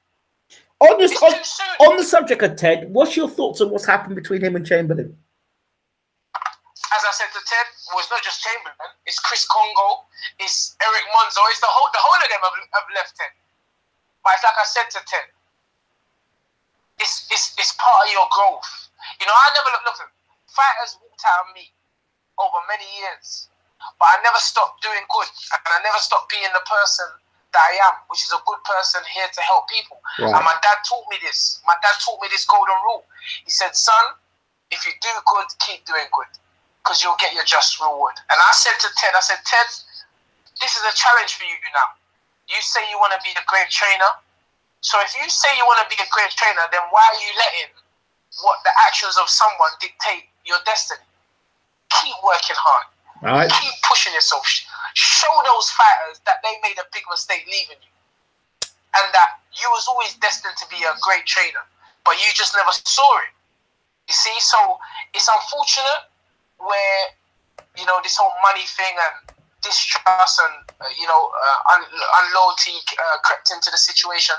But I don't watch nothing like that, because sometimes it's not even that case. It looks like that, or they argued over money and that, but it's just that. It's just a little bit of ignorance, a little bit of the case where a young fighter may not have the wisdom and the experience to see what's going on around them. So they start listening to people that don't really have their best interests at heart. They start saying, he's doing that to you, he's doing that, and then they fall for the bait. You know, because from what I understand, Ted took Isaac into his home, looked after him, never took money early on in his career. This is what Ted told me. It's not really my business. I don't really like going on about it. But, you know, whatever the case, they both have their own paths, and Ted just has to keep on working hard and prove that he wasn't a one-trick pony where he had all these fights. Because remember, the same thing happened to me. 2016, I had O'Hara Davis in the gym, Romeo Romeo, Craig Richards, Nathan Wees, Joshua Akpawa, where his surname is Josh, Anthony, Junior Benjamin. I had everybody. Daniel Dubois, in the same roof and the same gym. I had everybody. And one by one. So why did Dubois leave you? Well, that's a kind of legal case, which I don't really want to go on about. Okay. And when I say legal, it's not legal, because I just walked away from the situation. But right. I could have made it legal. I could have made it legal, absolutely, because there's a contract. Do you understand? But you know, he's trained and managed now by Martin and bloody hell, my head's gone. It's fight week. You know, Martin Bowers and Tony, and they've done a lot for me. So again, I just took it as, you know, people have to learn. You know, life is a journey, and they've taken over. If it was probably anybody else, I probably wouldn't have let that slide. But Martin and Tony have done a lot for me. They've given me a home to train to and a base to train to. Listen, I've done it with Daniel's not the only fighter I let go. I let O'Hara go. I let Ahmed Passon go. All these kids, I let them go. I had contracts with them. I never held them back, because I just don't believe in that. I just believe that water finds its own level. And as I say, I don't focus on no one, because you can't stop what God's got for me.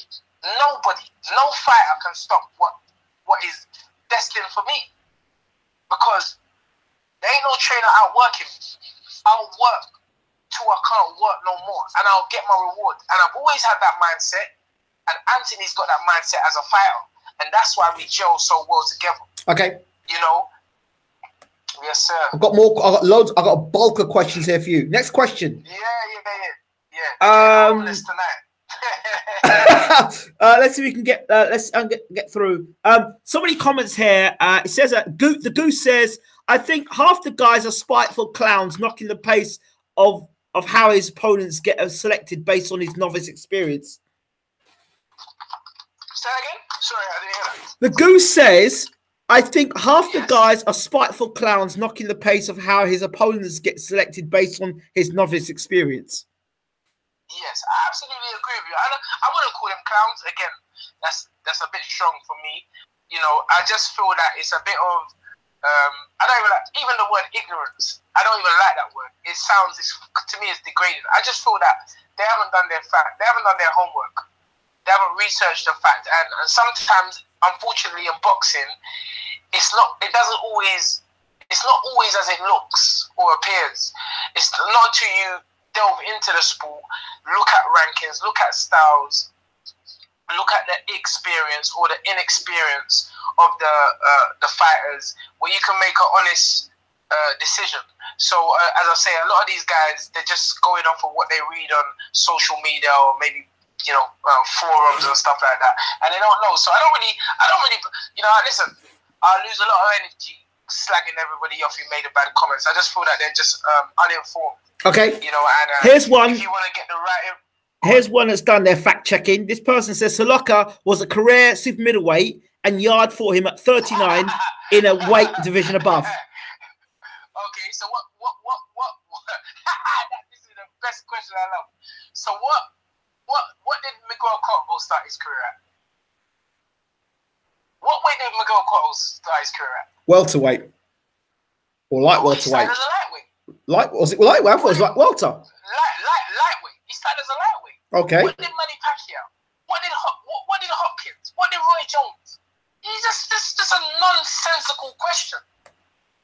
When people grow as they get older, listen, what weight was you 5 years ago? I bet you wasn't the same weight you are today.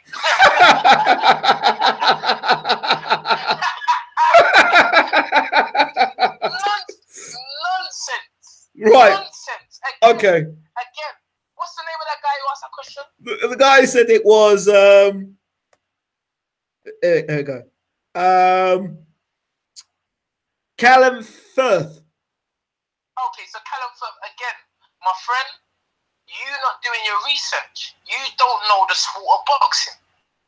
It happens. So what are you going to say? When Crawford went up to fight Jeff Horn the other day, you're going to say he was a career light welterweight.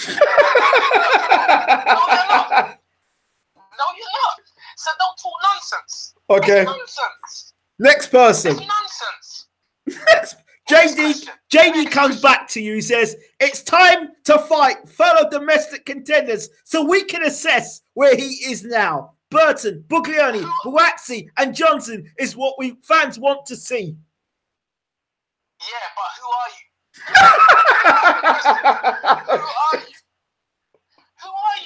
you? Who are you? You're not in it. I've already said, I haven't been disrespectful. I said you will get the fans. But what you have to understand is that we are ranked, we're in a certain position. When you're a world champion, you don't go down and fight the British champion just because the people want it. Didn't Liam Smith for years say, I've gone past that level? Didn't Terry Flanagan just say the other day, I've gone past the level of O'Hara Davis and what's the other, my good friend, the Southpaw boy, the Southpaw boy was the British champion from, how can I forget his name? See, when it's fight week, my brain goes blank. But Terry Flanagan, we are world ranked now. We're in a good position. Now, the world ranking is a great position for us to navigate ourselves into that world title fight. Now, if a British or Commonwealth fight presents itself, and it's a fight that is first rewardable, because you have to understand, the rankings mean money. Rankings mean something. If it's a fight that, it suits us, it's a fight right for us, then maybe. Why not? Why not give the fans what they want? But as I say, we're running our career based on our own. Just because these guys, they went to the Olympics or the Commonwealth or the World Games, they've had 4 fights. They want to be fighting British titles, 6 fights, British titles, and everything. That's kamikaze. That's a kamikaze career. I guarantee you, the guys what you're talking about now, listen, I'm saying it. In 10 years' time, let's see where Anthony Yarde is, and let's see where these guys who you're calling for are. In 5 years' time, let's see where they are. And you will see that Tunde Ajayi meant well and done well, and guided and done the best thing he could do in order to give Anthony Yarde a career. When you go to the British Boxing Board of Control and you get your license, Mick Collier, my great friend, he will sit down and he will talk to the Southern Area Council and he'll say, Guys, look at it as a 10-year career. Look at your career as a 10-year career.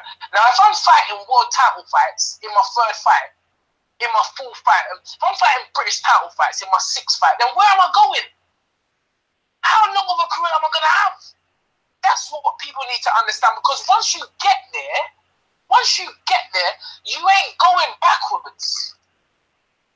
Do you understand what I'm saying? Yeah. Once I fight for a world title, I'm not going backwards. They say a loss doesn't damage your career. Well, hold on. When was the last time Isaac Chamberlain fought?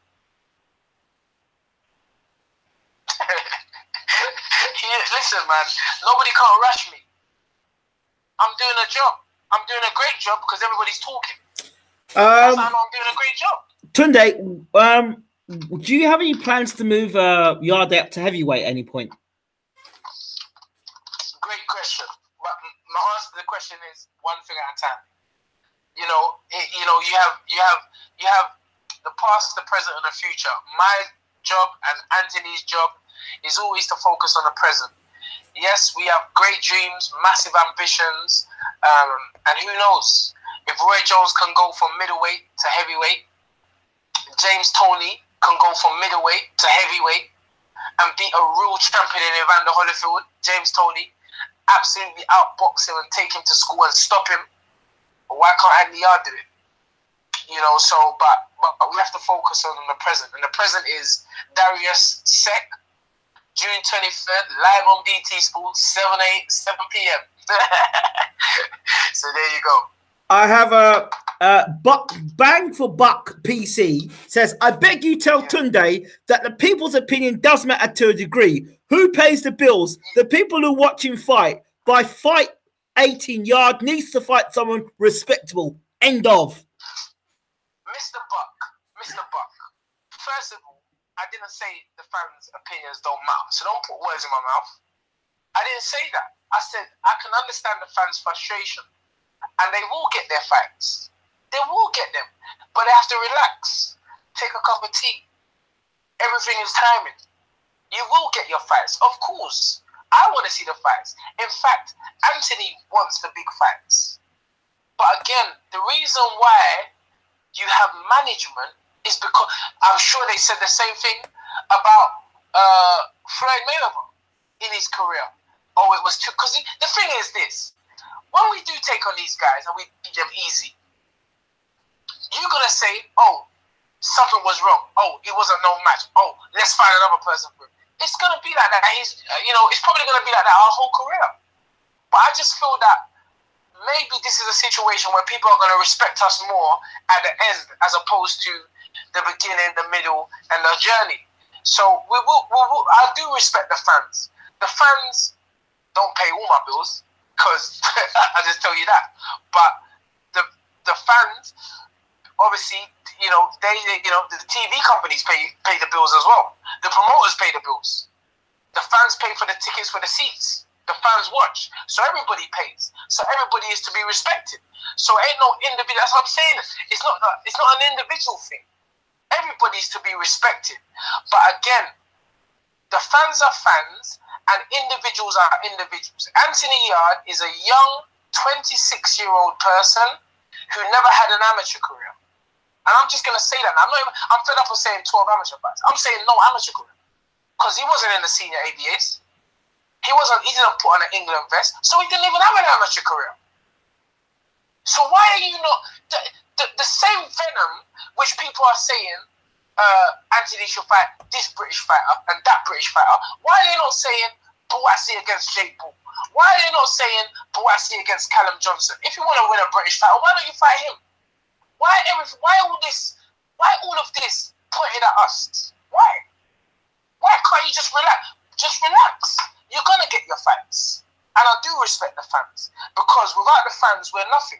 So I don't want no one to put no words in my mouth about I'm not respecting the fans. I do respect the fans wholeheartedly, and the fans, it's because of the fans that I work so hard, because I want to work hard for Anthony, so Anthony can perform for the fans, and Anthony wants to work hard so he can perform for himself and the fans. So there you go. I hope that answers your question. 68 Dark Voyagerism says, excuses, excuses, and more excuses. Yarde could end up being another Gary Russell Jr., and that worse than losing early while learning. By then, there'll be no excuses left. Again, a man who don't know boxing. He don't know boxing. Firstly, you're talking about Gary Russell Jr. How many amateur fights did Gary Russell Jr. have? Secondly, he done what you're asking me to do with Anthony, and he lost. He fought Lemachenko. When Lemachenko only had about 3 or 4 fights, he made a managerial error which he and his team are paying for and had paid for to this day. So one thing we can learn about history is that people don't learn from history, but not this Mr. Ajayi. No 2-5, 4-5, 6-5 novice ain't making a name from us. It ain't gonna happen. You're gonna come up, you're gonna learn the right way, you're gonna do what you have to gonna do, and maybe we can meet at the end. But you just mentioned Gary Russell Jr., but guess what? You're asking me to do the same thing what Gary Russell Jr. done. So I don't think you thought about the question you just asked. Okay. AA says, I hate people comparing him with Buatsi. Buatsi fought Grafka and won on points. Yes. Grafka is a middleweight and 9 months earlier fought Heffron, who dropped him. Buatsi, hot job, yards levels above. Yes, at last, somebody who knows boxing. Come on, man. Come on. Anthony Yarde is the most skilled fighter in Britain. It's just a fact. It's just a fact. But being that, I'm not trying to say that, the fans ain't going to get the fights they want, because they're going to get the fights, because it's obvious, isn't it? As time goes on, the 12 fight line would well have truly be used, used up, and we'll be in a position where, physically, mentally, we're ready to take on any challenge. How long that's going to be, we'll wait and see. Roman Devil says, everything is timing, ? When will it be time to stick Yarding with someone who punches harder than a toddler? Well, again, look at the history of boxing. It's going to be the same thing we're going to revert to. Anthony is being prepared. We spar with hard punches. Don't make no doubts about that. We spent 2 years sparring with Oval McKenzie. And anyone who remembers Oval McKenzie, Oval can punch. Oval can punch. He nearly had Tony Bellew out there. And I'm a British guy. I forgot his name, but and we've sparred with a lot of big punches. Do you understand? But again, what does that mean? I'm just gonna put him in there with a big puncher? But guess what? All these people talking about when he's gonna be there with a big puncher, do these big punchers want to be in a ring with Anthony Yarde? Because let me tell you something.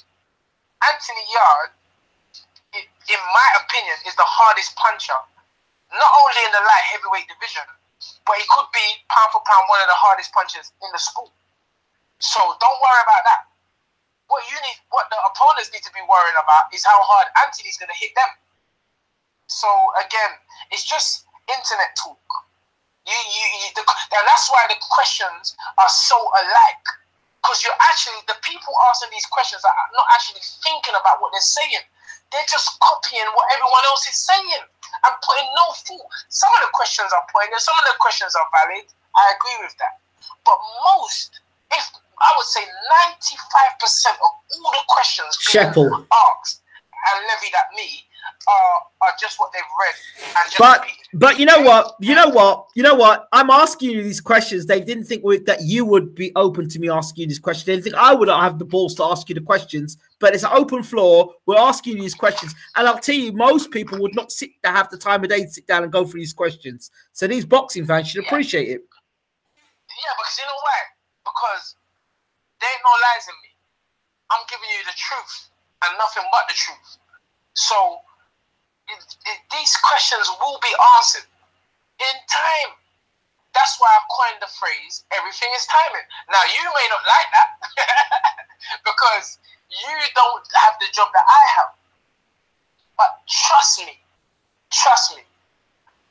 when we get let off the leash, when I let the lion off the leash, we're going to have another argument because people are going to make up more excuses.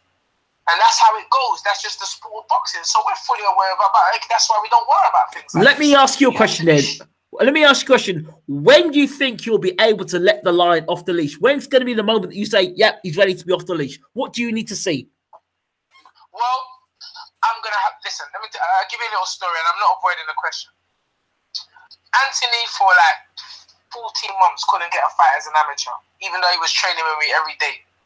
And everybody knows I've never in my life told anybody to turn professional. I don't force people to turn professional. But it got to a stage where I said, Ant, you're ready. You're ready. And Anthony said to me, Unks, just a little bit more. See? And then he came in the gym one day. He said, Unks, I'm ready. Bam. I said, let's make it happen. And here we are today. So now we are here again today. And believe me, it's kind of like roles reverse. Because Anthony just wants to knock everybody out who's talking. But I have to have my managerial cap on and say, look, Ant, we can't fall for that. It's not about that. It's not, you have to think strategically now. Do you understand? When Scott Craig wanted to fight Carl Frampton earlier, Frampton said no. But guess what? A year or so, whatever it was down the line, they made a lot of money in a bigger occasion. So Frampton was smart. He made a good calculated decision. Because it's about building. Because it's like when a fighter is on his journey, if he is really, really confident, and I'm not saying that Chamberlain or Collie would have been different, but if that fight happened maybe 2 or 3 years down the line, one thing I can tell you for sure, I don't feel Chamberlain would have acted like that because he would have had the experience of fighting on big shows, on undercards, fighting guys that are not, maybe don't warrant top of the bill, but guys that are respectful for him to learn his trade. That may have happened, but because they were such in a rush to top the bill, he ended up losing. And damages his career. Well, no, I wouldn't say damage, but it's hold back because he's a very young man, Isaac. I've known Isaac from the day he started boxing. Then he come into the gym. Isaac come to me. And I told everyone from day one, Isaac has got so much heart. Sometimes, as a mentor to these young men, you have to really, you have to kind of like protect them. Although it's not a word they like to hear, you have to protect them because they're fighters. Fighters fight. Which is why O'Hara went to Scotland in the Lions Den against probably Scotland's best amateur at that stage of his career. Why? Because he's a fighter. That's what fighters do. But this is why footballers have agents and managers to guide them. So where they're using more of their physique and their aggression, the managers and the guiders and the mentors are using more thought. They're using more of their thoughts. So this is my job. And it's going to happen when I feel it's happened and when Anthony says, yeah, all right, Unks, let's do that. So... all right. No rush. Cameron Gillen's got a lot to say for himself. Cameron says, why hasn't Yarde faced a puncher yet? We need to see how he handles being put under pressure and how he fights on the back foot. He's had too much his own way, needs a chin check. There you go. Look at the last thing. He's had too much his own way. So because we're making it look easy, you're upset with that.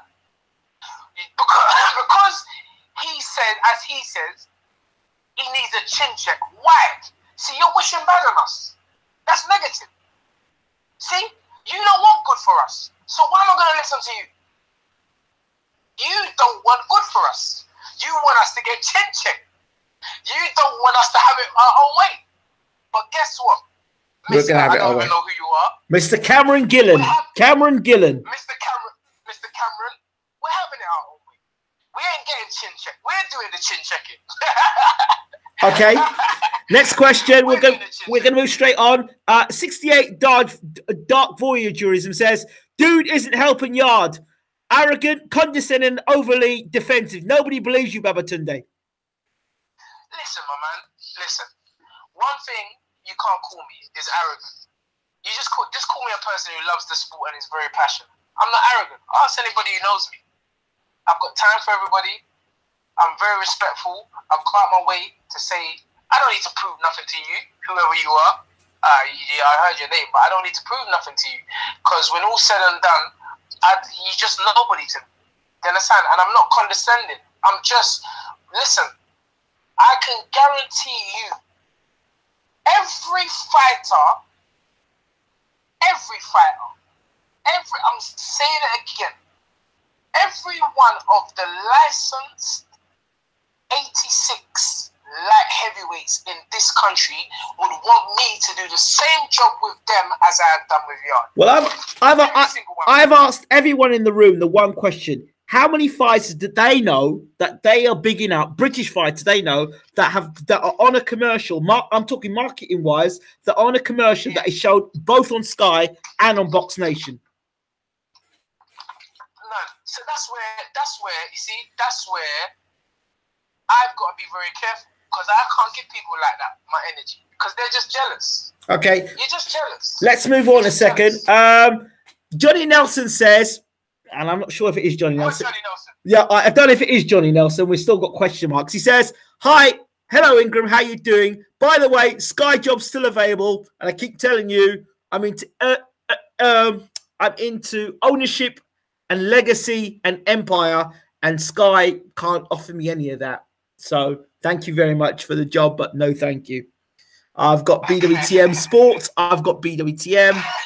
That's what we're going to be. That's our platform, our own online platform. I'm not going to come off of this to go on and be bossed by anybody else. I am my own boss. FUBU, for us, by us. Anyway, next. Let's see what else. Cameron continues this. When will we see Yard fighting a Lucy fighter with good head movement, with lateral movement? Yard looks excellent against one-dimensional fighters. Can he cut off the ring? Can he set traps? Again. You see, that's a good question. So again, what do we have here? People have tried to come forward against Anthony. As soon as they feel what Anthony's bringing, they go on a back foot. Tony Avalon posed certain questions to us. Because, again, his intention was to start from the front foot. But he ended up being on a back foot the whole night until Anthony literally had to call him over to fight. So here we have a southpaw. If you go and look at him, he's a tricky southpaw. So again, this is what I'm trying to say. We're building up Anthony's resume with different types of styles, different fighters. Go and look at Sugar Ray Leonard's career. Just go and look at Sugar Ray Leonard's career. Do you know what I think a lot of? And I'm not going to be condescending here to people that are listening in, but a lot of these I call them next gen. They forget the whole idea of, you know, you start as a career and you build your career from a prospect, and then you grow yourself into contender, then you become a champion. That whole process, they forgot that because they get rushed into world title fights with 8 fights. And a lot of these guys have got extensive amateur background. We keep saying this over and over again. You know, it's like now, so now we wax lyrical about Lomachenko, yeah? Yep. So how many fights has he had now? I think he's had like, is it 10 fights or something? Yep. I don't know, I'm not too sure. Maybe you can correct me. But he's already a freeweight world champion. So how long was that? What's he going to keep on doing? This is what I'm trying to say. You're not really going to enjoy nothing because he's beaten all the top lineal guys already. Is he going to have a 19-year career like Floyd Mayweather? I don't think so. We can now look back, and the younger generation can now look back at every single one of Floyd's fights and learn from it. 50 to choose from. Different styles, different, Did Lennox Lewis fight a southpaw in his whole career? No. There you go. There you go. I remember Floyd, I think Floyd was southpaw early on in his career. Then his dad, who was in jail at the time, phoned and said, never put my son in with a southpaw again. And so this was the whole thing. Again, career. Floyd don't know how to fight southpaws. Floyd don't know, he dealt with Sean Bate Mitchell. He dealt with DeMarcus Crawley. He dealt with Manny Pacquiao. So you see what I'm saying? They came at certain stages of his career, even though he ticked that box very early. I think his second fight might have been against the southpaw, if I'm not mistaken. But it posed problem. And again, Floyd was an Olympic bronze medalist who had fought numerous southpaws. So I'm taking steps at the right time to give Anthony different styles and different looks where he didn't have that as an amateur. So people, again, it's not being disrespectful, it's not being condescending, because I'm explaining myself clearly and concisely. I'm saying that Anthony has a lot of boxes that need to be ticked before we move on, because we're up there already. And I feel that, again, I don't want to be forced into saying when, but we're learning every day. Okay. And the performances will keep on improving. That's all I can say. JD says, and here it goes, Chris Eubank Sr. Remember when Chris Eubank Sr. said that Chris Eubank Jr. would be better than Floyd Mayweather? Remember when he made those statements? And then, did he say that? Yeah, he did. He said, "This guy's dangerous. This guy is going to be better than Floyd Mayweather." And of course, we all know what's happened to Chris's career since Chris Jr. And father's gone to look quite silly now from those statements. People are like hoping that you make those sort of statements as well about Anthony Yarde. Yes. Well, I would never make that statement, because we're just not in that position to make that statement. And I feel that I would rather on that take even if it was something that I had in my own mind, it would stay in my mind. And I would rather take the Andre Ward. I love Andre Ward approach. I would rather take that kind of mentality where the fans say it, because guess what? Because it's such a diverse world and everybody has opinions, you could be one man, like people like Marvin Hagler as opposed to Sugar Ray Leonard. Everybody's ever going to have their opinion. So I think when all said and done, we should just try to focus on being the best that we can be, and then let the boxing fans have their opinion, have their choice. One person might support Arsenal and be a lifelong Arsenal fan. Another person might be a lifelong Man U fan, and both of them will swear blind that one team is better than the other. So I don't really want to get into that. I didn't know that Chris Eubanks Jr. actually said that. Senior said it. His dad said it about his son. Yeah. Well, that's a massive statement. That's a massive statement, because I don't feel you can actually publicly say that until you've at least won 2 or 3 world titles in that weight class. It's a big statement, but there's in a way there's nothing wrong with thinking it, because you have to be wanting to be better than what has been before you. Of course. That's how records get broken. So yes, I don't believe it, but it's people's perception. Some people may not. It's like me. If you force me to talk, I'll talk. Other than that, I just like sitting behind. You understand? And then just picking up myself and doing funny little Instagram posts of myself. But there's some people like that. Some people like, oh, Tony, you make me laugh, crack up when I look at it. And there's some people that look at him, he's such a show off. But I can't help that, Ingram. You understand? I can't be what you're not. I can't be what I'm not. I can only be what I want, and it's like Marmite. You're either gonna love me or you're gonna hate me. Listen. You know what? It's okay for some people to do it, but it's not okay for other people to do it. People have their bias one way or the other, so I wouldn't pay any mind to that. Cameron Gillen says, credit to Tunde for giving up his evening to talk to us, though. No trainers would to answer fans' questions like this. Hope Yarde reaches big heights. I asked the questions not out of hate, but of interest to Yarde. Yes, and you know what? Again, this is my saying. What's that guy's name again? Cameron Gillen. Cameron Gillen. Gillen. Much respect to you, Cameron, because I'm going to be honest with you. So a lot of people don't know. I've always wanted to be here. I've always wanted to be different as a trainer. And I've always wanted to give the fans time. And I've always wanted to be the trainer that speaks to people and answers general questions. I always, you know, I'm living my dream. Do you understand? And that's why it's energy. Remember, it's one of the reasons why peak trainers and maybe managers and stuff, because it's energy. When I used to train kids out of my own time, no money, every Saturday and Sunday for nothing, that's energy. But such is my passion and my drive for the sport, and I feel that I've got something to give. It's like a gift that I want to give. I'll always talk to people, and mark my word on this. It don't matter if I've got 10 world champions. It don't matter if Anthony Yarde wins. I'm always going to be like this, because this is what I set out to be. A person that you can have a conversation with, a disagreement, an agreement, an argument, a non-argument, but guess what? At the end of it, we shake hands, we go home to our families, and we just enjoy the sport which we all love, which is boxing. So it's all good. Tunde, what do you think of Tyson Fury's comeback? I know you don't watch much boxing, but what do you think of the Fury comeback? Again, I was being given an award at Alexandra Palace for my services in boxing and the community that day. What was it, June the 9th? Yeah, last couple of Saturdays ago.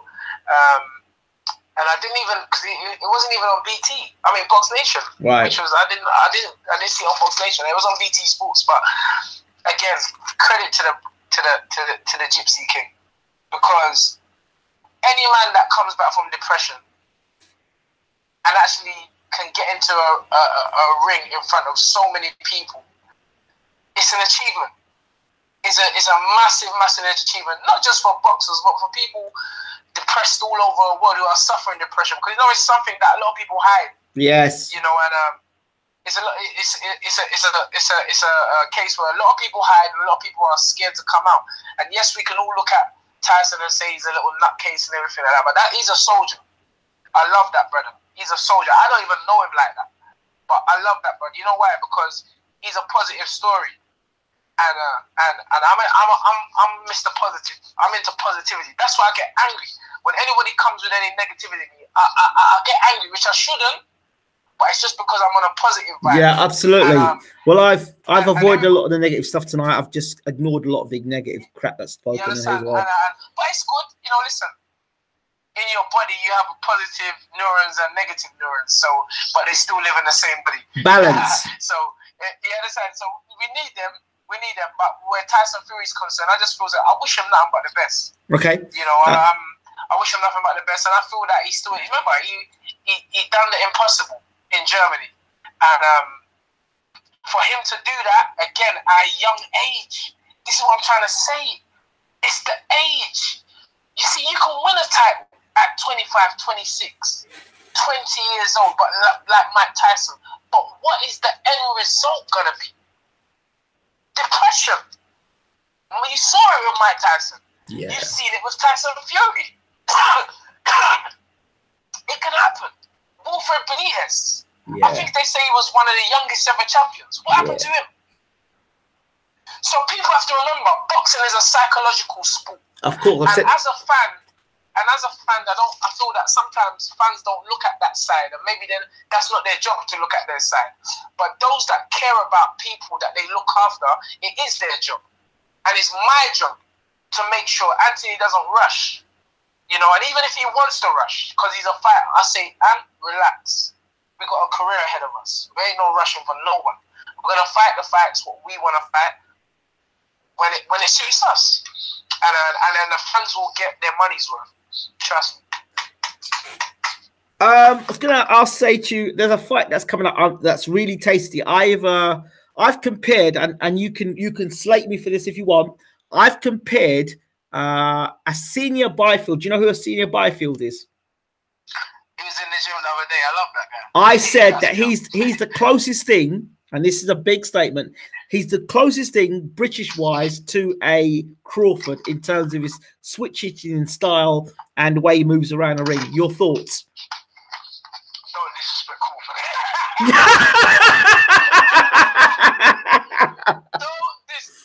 I'm just keeping it real. Bro, listen. I one of the few guys that have spoken to Crawford twice. All right, and I didn't. Listen. All right, you tell me. Wait, hold on. How many British fighters do you know that have got that can move from southpaw to orthodox with the style that a senior Byfield does in this country? Well, he's unique in that respect. You know, he can do it. He loves doing it. But I think when you see, this is what I'm trying to say. You're a respected guy in the game of boxing. Yes. Journalism and yeah. When you make statements like a senior Byfield is the closest thing to crew. Okay, okay. Well, hold on. Hold on. Yeah, but hold on. I said, well, who have you got that's got that sort of style that can switch from orthodox to southpaw and the sort of classy style that a senior's got? Who have you got that matches that with that sort of style in the UK currently? Well, listen, I know that the Ingle guys, that's their training. They switch yeah, so but hold on. Listen, wait, are you suggesting? Wait, you got Brooke. Let me answer the question. Okay. Let me answer the question. Okay. Don't get excited. Okay. Relax. I'm relaxed. I'm taking it chill. Hold on. This is sponsored by Dr. Pepper. Relax. I want to be educated. All right, let's go. And let me just say. Okay. The Ingle Winkerman gym is known for switch hitters. Of course. They're known for switch hitters. Now, I don't watch these boxers nowadays. Mm-hmm. The reason why I know a senior is because he comes to the gym, he spars. I've seen him. I have watched him spar a few rounds, a few times. The last was against Gary Kokoran, which was a good spar. I think they done 10 rounds together. Right. So I know a senior, but I just think that boxing is about levels. Of course it is. And Crawford is just on a different level. I'm not comparing the two like that, but I'm just saying. Okay. I'm just saying that. Yeah. The similarities which you are making comparison to is just the fact that he's got an unorthodox style, but it doesn't compare to Crawford. And the reason is this: Crawford looks class in switching, to the point that you can't tell whether he's a southpaw or orthodox. Yes, yeah, that's what I'm saying. I agree with you there on that. Yeah. So it's the thing about a senior. He'll joke, he'll laugh, he'll tap his foot and everything. So it's just different. I would say more of like a Kirtland Lang, if you ask me. That's what I would say more like. Yeah, I think more when you say Kirtland Lang. I think the mentality of a Kirtland Lang. I think he's got more of a mentality of a Kirtland Lang. That I would definitely agree with you with that. Definitely. But a senior has his own style. I wouldn't compare him, just like I don't compare Andy to no fighter. You understand? And I don't do that compare. I don't do that comparison. I agree with you, but people will say he's a big puncher, he's a light heavyweight. People will look at him and say, the way he delivers some of these shots are like hay. People will say the way he punches is like hay. Only for the dynamism, the way Pay would lay shots out, the way Yard's laying guys out, people would bring those comparisons. Yes. You know what I mean? I'm not saying he's hay, but I'm saying you can see elements of things like, do you know what I mean? It's like the Kirtland Lang thing. I see that there, Vasinia, but let's see. He's going to fight Cheeseman now. I understand he's going to fight Cheeseman. How do you think that fight goes? Yeah? Yes. He's going to fight Ted. Yes. Wow. And Ted's taking that fight? No, I don't think Ted should take that fight. Listen, Ted, I've known Ted for a long time. He's grown up on my area, Bermondsey. Yes. One of my areas.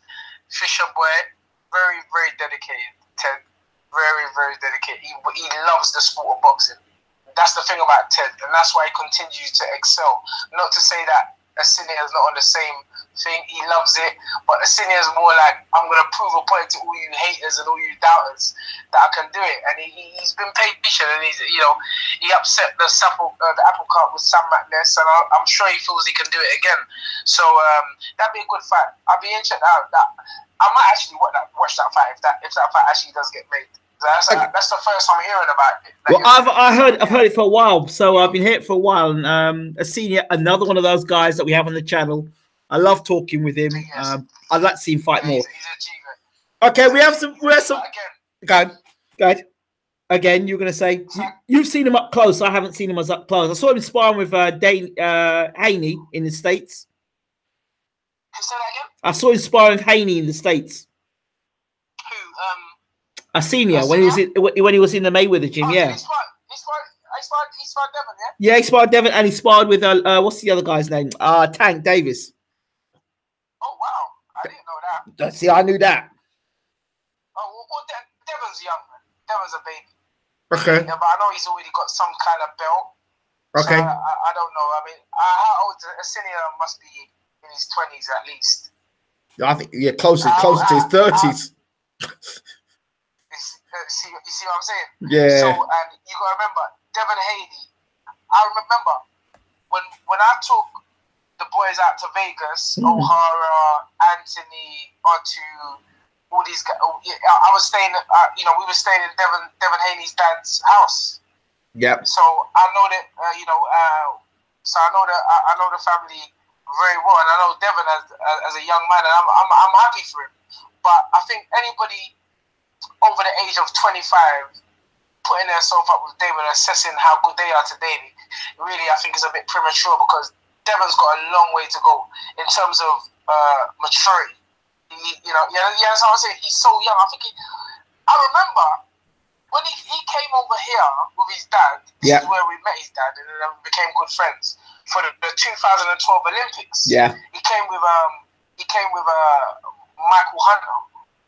Michael Hunter. Dad was, look at that. I was just looking at Asinia's record. Asinia's 29 years old. Asinia's 29. Yeah. Asinia's a big old craft. Yeah, but I think he's managed by Mickey Elliott, and people say, well, if he wasn't Mickey Elliott, it'd probably gone further. But I don't know about that. I don't know. I can't really. But all I know, as I say, Devon is a baby, and I think Devon now, he can't be more than 19 years old. He can't, because in 2012, what was that? That's 2012. That's 6 years ago. Okay. So Devon was sparring an amateur that I used to train. Right. When he was 13. He's been sparring. He's been sparring guys like Sean Porter and that.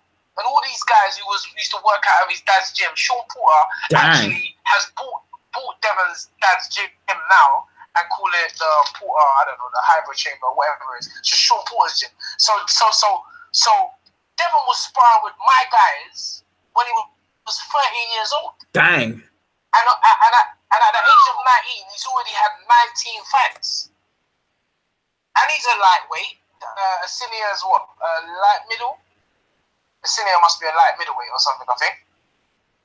So you see, sometimes you got to put things into perspective. You can't really say that somebody's this good or that good just because of a sparring session. I don't believe in that anyway. Okay. Sparring for me. But I saw his fight. The last fight I saw against Ennis, I thought he looked really well. Against who? Ennis, the unbeaten Ennis, who were all the guys from West Ham were backing him up. Oh no, Madness. That's when we fought for the European. We nearly never fought because of the crowd. Sam Madness. Yes, that's the fight. That's the fight. He upset. Yeah, he upset the apple cart. Yeah. And obviously we were in the changing room, and then they told us that our fight is going to be cancelled. So we had to really stay focused, and then the crowd trouble went down, and then we won the European title under those circumstances. So yeah, so Asinia, wish him all the best. He's only had one fight since then. I know, which is a shame.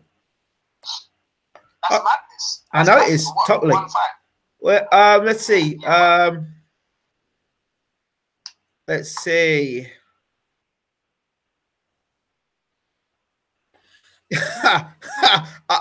we have Johnny Nelson and Eddie Hearn in the room. I don't believe it's the real Johnny Nelson. But I think just to end it with a bit of comedy, we'll just listen to what these two are saying back and forth. Yes. Let's just listen to what they're saying. I knew it would come down to money. Eddie says, now first Johnny says, that's Johnny. Let's see what Johnny says. Johnny says, hello, Ingram. By the way, Sky position still available. Ask Tunde if we can make the BWTM fight on Sky. Yeah, because I think Eddie Hearn actually did say, let's put it down to the purse piece. But again, Joshua Boassi's just started his career. I don't know why anybody would be advising him to fight Anthony, because listen, it's just different levels. Like, Anthony's so much better. I'm just being honest. Anthony's it's just another.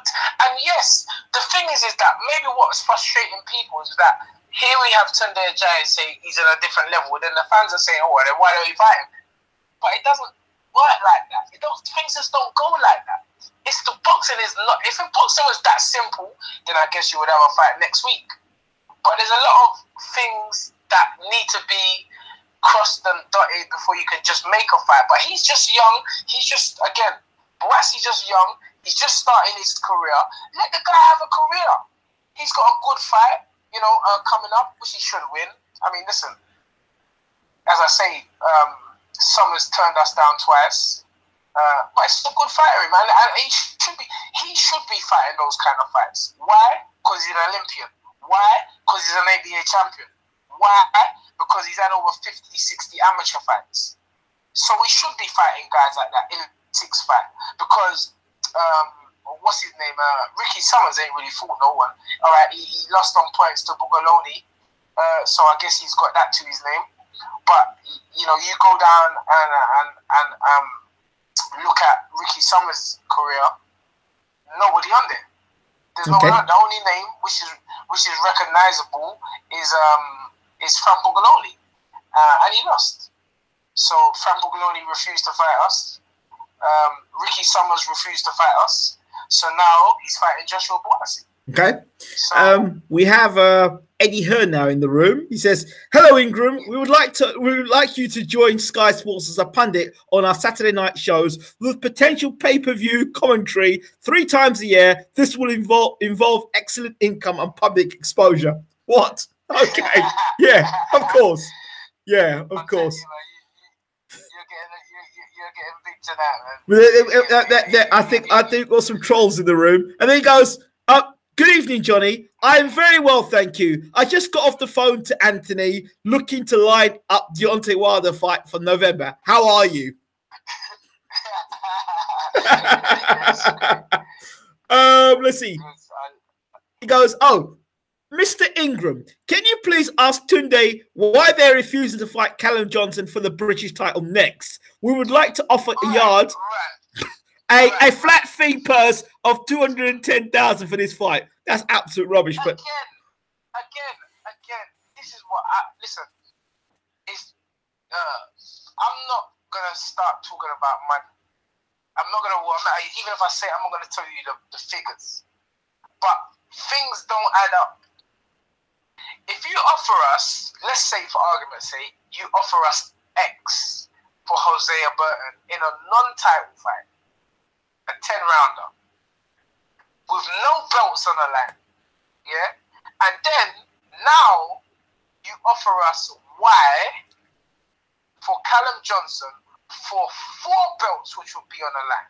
British, Commonwealth, WBO, European, International, or even if it's just 1 belt on the line, that's still 1 belt more than the Hosea Burton. And then you only increase the offer by a few pence. Does that make sense? It don't make no sense. So that's a way of saying we don't really want the fight, but we'll just we'll put it out there, change people's perception, make it look as though Anthony Yarde and Tunde Ajayi are ducking fights. That's all it's about. It's perceptions. But as I say, if they're so interested in this British title and you want Boatsy to fight for a British title. Fight Callum Johnson. You have to laugh. I mean, I find it. I find it quite funny. And check this out. He goes, Eddie Hearn says, I can confirm I am the real Eddie Hearn. Please send me a Hangouts link, and I would like to make a public offer to Tunde for Yarde to fight Callum Johnson. Even though Callum Johnson's got a world title fight coming up, but it's okay. Exactly. Where's the date? It's not on box, right? It hasn't been agreed. It hasn't been confirmed. So where's the date? And as I say, we've already got our next 2 fights planned out. We know where we're going. We're on a journey. You understand what I'm saying? And nobody's taking us off our journey. So in the meantime, you've got. I mean, if you look at the rankings, I would say Callum Johnson, Eddie Hearn, Liam Conroy. You could as well say, I think Liam Conroy is MTK. Bugaloni, Eddie Hearn, Hosea Burton, Eddie Hearn, Jake Paul, Eddie Hearn, Joshua Boatsy, Eddie Hearn, Craig Richards, Eddie Hearn. So you got a lot of boys that you can fight. Why don't you fight them? Why don't you match your boys up? Yeah, your boys up. Come on. Doesn't that make sense? Makes a lot of sense. Why? It does that make sense? So you fight each other, and then we'll look at it. Well, maybe you do a little tournament between your boys. Yeah, that's a good one. You do a tournament, a 6-man tournament. Jake Paul, Boatsy, Hosea Burton, Callum Johnson. Yeah, get him do what's it called again? That show he used to do all the time where they used to all fight for 3 rounds. What they call prize fighter. Yeah. Prize fighter. Matchroom's finest. Because you want me to tell you the common denominator in the let's say top 10. Right. The common denominator is that everybody is with Eddie Hearn and Anthony Yarde is not. There you go. Eddie continues. He says, I just said we will offer you $210,000 for this fight against Callum Johnson. It would be on Joshua's next pay-per-view undercard with huge exposure, British and Commonwealth title fight. Let me see that in writing, mate. Let me see that in writing. Let me see it in writing. I don't want to hear no talk. Let me see it in writing. Let's see things in writing. You're going to go like that. You're so busy talking about what you're offering. Put it out there in the public. Then he says,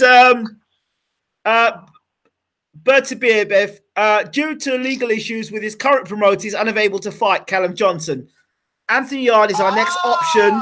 The money is there. We will get a contract sent in the morning. No.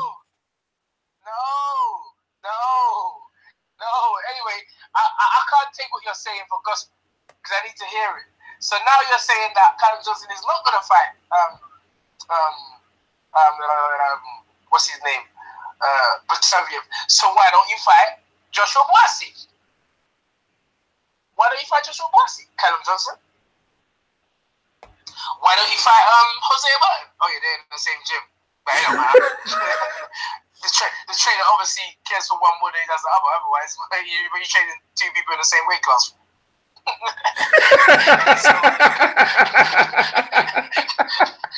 so one of them's there just making up time. So listen.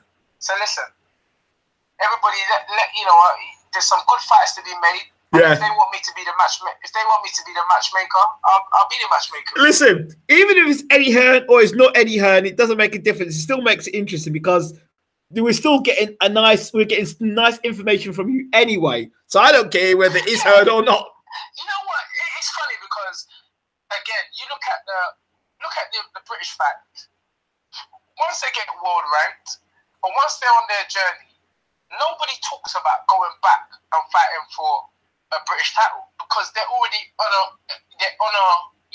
journey onto that world, and they feel like they've gone past that. Yeah. So if after 15 fights, according to BoxRec, we're number 1, regardless if we've got the title or not, that's rankings.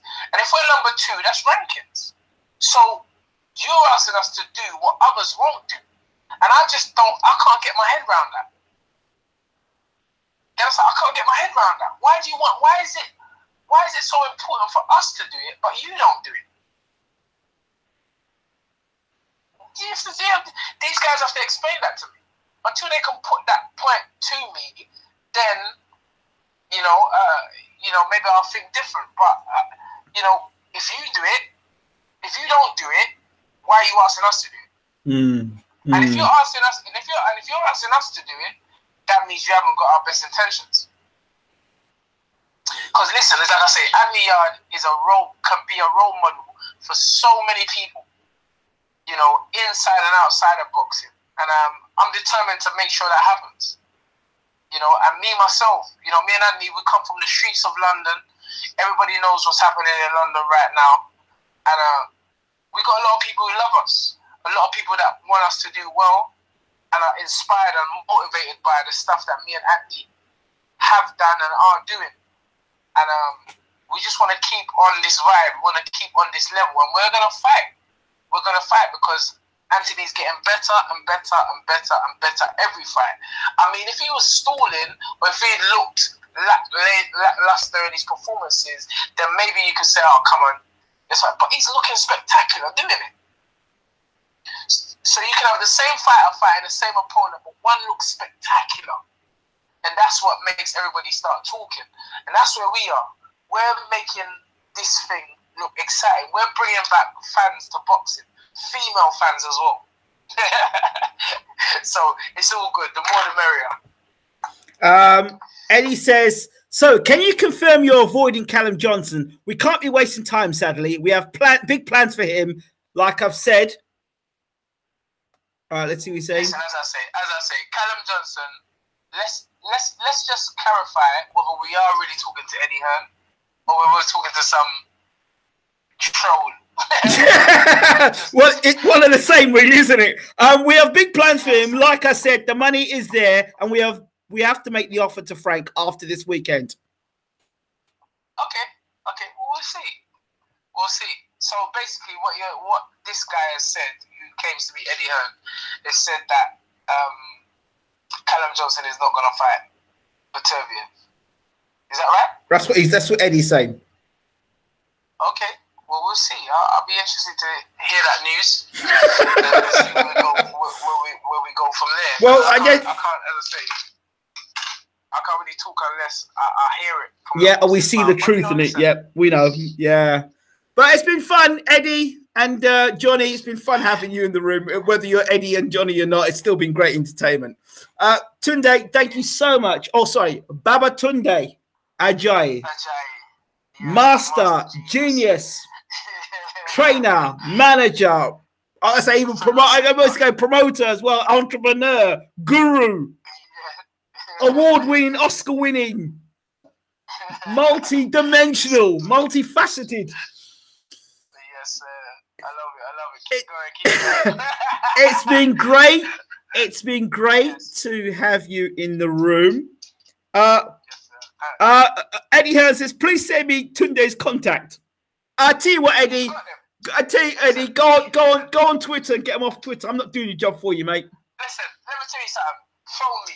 07814 834 461. You're gonna get everyone calling you now. You wait. I don't business because I just ignore the calls. I don't want to pick up calls. So I'm not in this. Protect your number and all that. I don't care about all that. So listen, you've got my email address, Eddie. Tunde@staminaforsale.com. Not hard to remember, easy to remember. So there you go. You got my number, you got my email address. Well, I know you got my email address because you emailed me before for an offer, which I just laughed at. But so let's go, let's do it. Let's see what's on the table, and we'll look at it. Yeah, well, I don't know if it is Eddie, but it's fun anyway. For now, tune in live Saturday. Get your tea, get your biscuits. BT Sports. It's Lions in the Camp. Andy Yarde returns to the ring. The most exciting British fighter to grace the ring in years. And do you know what I'd like to do? I'd like to invite both you, Tunde, and Anthony on the show together to do a Yarde and Ajayi special. It's gonna happen. Dream it, believe it, become. Absolutely, absolutely. For those people, and let me just finally say, I hope I haven't offended no one. You know me, I'm game for a laugh. I really am just a guy that's passionate about the sport, and I love it. This is what I wanted to do. I wanted to be for 20 years. You know, I put my heart and soul into this sport, and I respect everybody that's in it. Absolutely. And I hope everybody makes a living out of it. You know, because that's not always the case. But if they don't make a living, if they can't make a living, I just hope that they're doing something that they love to do, which is enjoying the sport of boxing. Mr. Hearn, if it is you, do your business through Tunde, not through BWTM Sports, but thank you anyway. that could be good, actually. You could be like the go-between, making big fights and getting your little cut. Actually, I have. Yes, because I have something on the table that I want to talk to you about that I think you're going to make you lick your lips. Something that both you and Anthony, I want you both to get involved with. And be the first British fighter to be a part of it as well. So. Yeah, I'm on that. I'm on that. All right, so we'll talk about this. We'll talk after the show's over. Again, Tunde, thank you so much for being on the show. We appreciate you. Thank you all for watching. Me and Tunde have got to have our little chat now. Thank you all so much. Really appreciate you all. Thanks for watching. Tomorrow night, BWTM Sports, we have the return of Mr. Stavern. He's going to finally tell us when he's fighting, who he's fighting. I already know who he's fighting. I already know the date. I just hope the contract's been signed, and I'm sure it won't disappoint many people, so it'll be all good. Right.